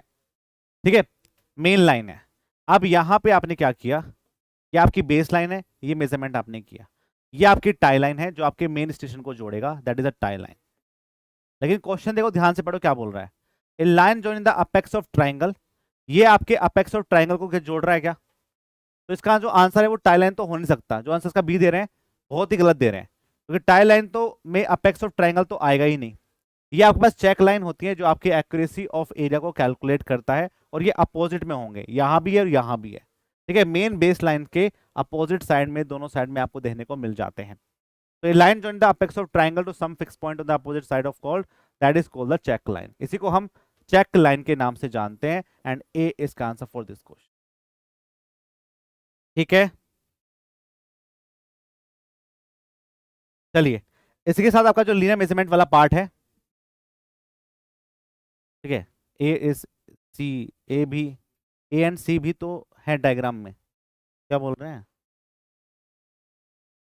ए एंड सी तो लिख तो दिया ए बी सी डी बेटा, ये तो है ही खैर यार।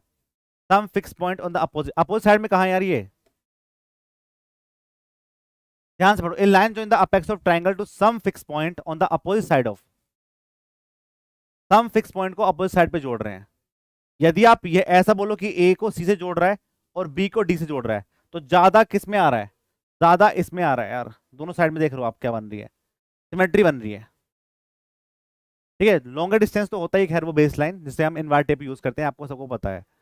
इसके साथ आपका जो लीनियर मेजरमेंट वाला पार्ट है वो कंप्लीट होता है। लीनियर मेजरमेंट अगली क्लास के लिए जो आपकी मंडे को होगी, कल आपकी कोई क्लास नहीं है। ठीक है, कल आपकी कोई क्लास नहीं है, 4 तक हम मैक्सिमम चीजें कंप्लीट कर देंगे। अगली क्लास के अंदर आप कंपास, ट्रावर्स, टोडोलाइट और लेवलिंग पढ़ के आएंगे। ये सारे टॉपिक आप पढ़ के आने हैं, क्लास थोड़ी बड़ी होगी, बस सारे टॉपिक आपको पढ़ के आने हैं, यहाँ से क्वेश्चन करवाए जाएंगे। मैंने आपके 2 टॉपिक कंप्लीट कर दिए हैं, फंडामेंटल ऑफ सर्वेइंग और आपका लीनियर मेजरमेंट। नेक्स्ट क्लास के अंदर हम ये टॉपिक कंप्लीट करेंगे जो आपकी मंडे को होगी सुबह 11:30 बजे, कल आपकी कोई क्लास नहीं है। ठीक है, क्लियर है। चलिए फिर मिलते हैं आपके नेक्स्ट क्लास के अंदर, तब तक के लिए बाय बाय। इसकी जो पीडीएफ है वो आपको मिल जाएगी और मंडे को मिलेंगे। रिवीजन करिए, जो यूट्यूब की जो क्लास चल रही है अभी उसको भी आप करने की कोशिश करिए, उसमें बहुत अच्छे अच्छे आपको टास्क मिल रहे हैं, उससे चीज़ें आपकी आसान हो जाएगी। ठीक है भाई, क्या है कि आप यहाँ पे सिर्फ सर्वे कर रहे हो, अभी यहाँ पे सर्वे चल रहा है, तो आप बीएमसी ना भूल जाओ, आप आरसीसी ना भूल जाओ, आप सोम ना भूल जाओ। इसलिए वहाँ पे होता है, वहाँ पे मैं आपको 2-3 टॉपिक दूंगा अलग अलग सब्जेक्ट के, उससे आपकी चीजें आसान हो जाएंगी करनी। और वहाँ पे हम ईएससी के प्रीवियस क्वेश्चन करेंगे। ये आपके ईएससी क्वेश्चन नहीं है, ये आपके वो क्वेश्चन हैं जो नए हैं, जिन पे आपका दिमाग काम करना स्टार्ट हो जाएगा। लेकिन ईएससी क्वेश्चन करने से आपके जो कॉन्सेप्ट है उसमें क्लियरिटी आती है। वो क्लियरिटी आप यूट्यूब से भी रोजाना 1 घंटे कर लोगे तो कोई दिक्कत नहीं है, आपको आपके लिए आसानी रहेगी। ठीक है, चलिए फिर मिलते हैं आपके नेक्स्ट क्लास के अंदर, तब तक के लिए बाय बाय, जय हिंद जय भारत।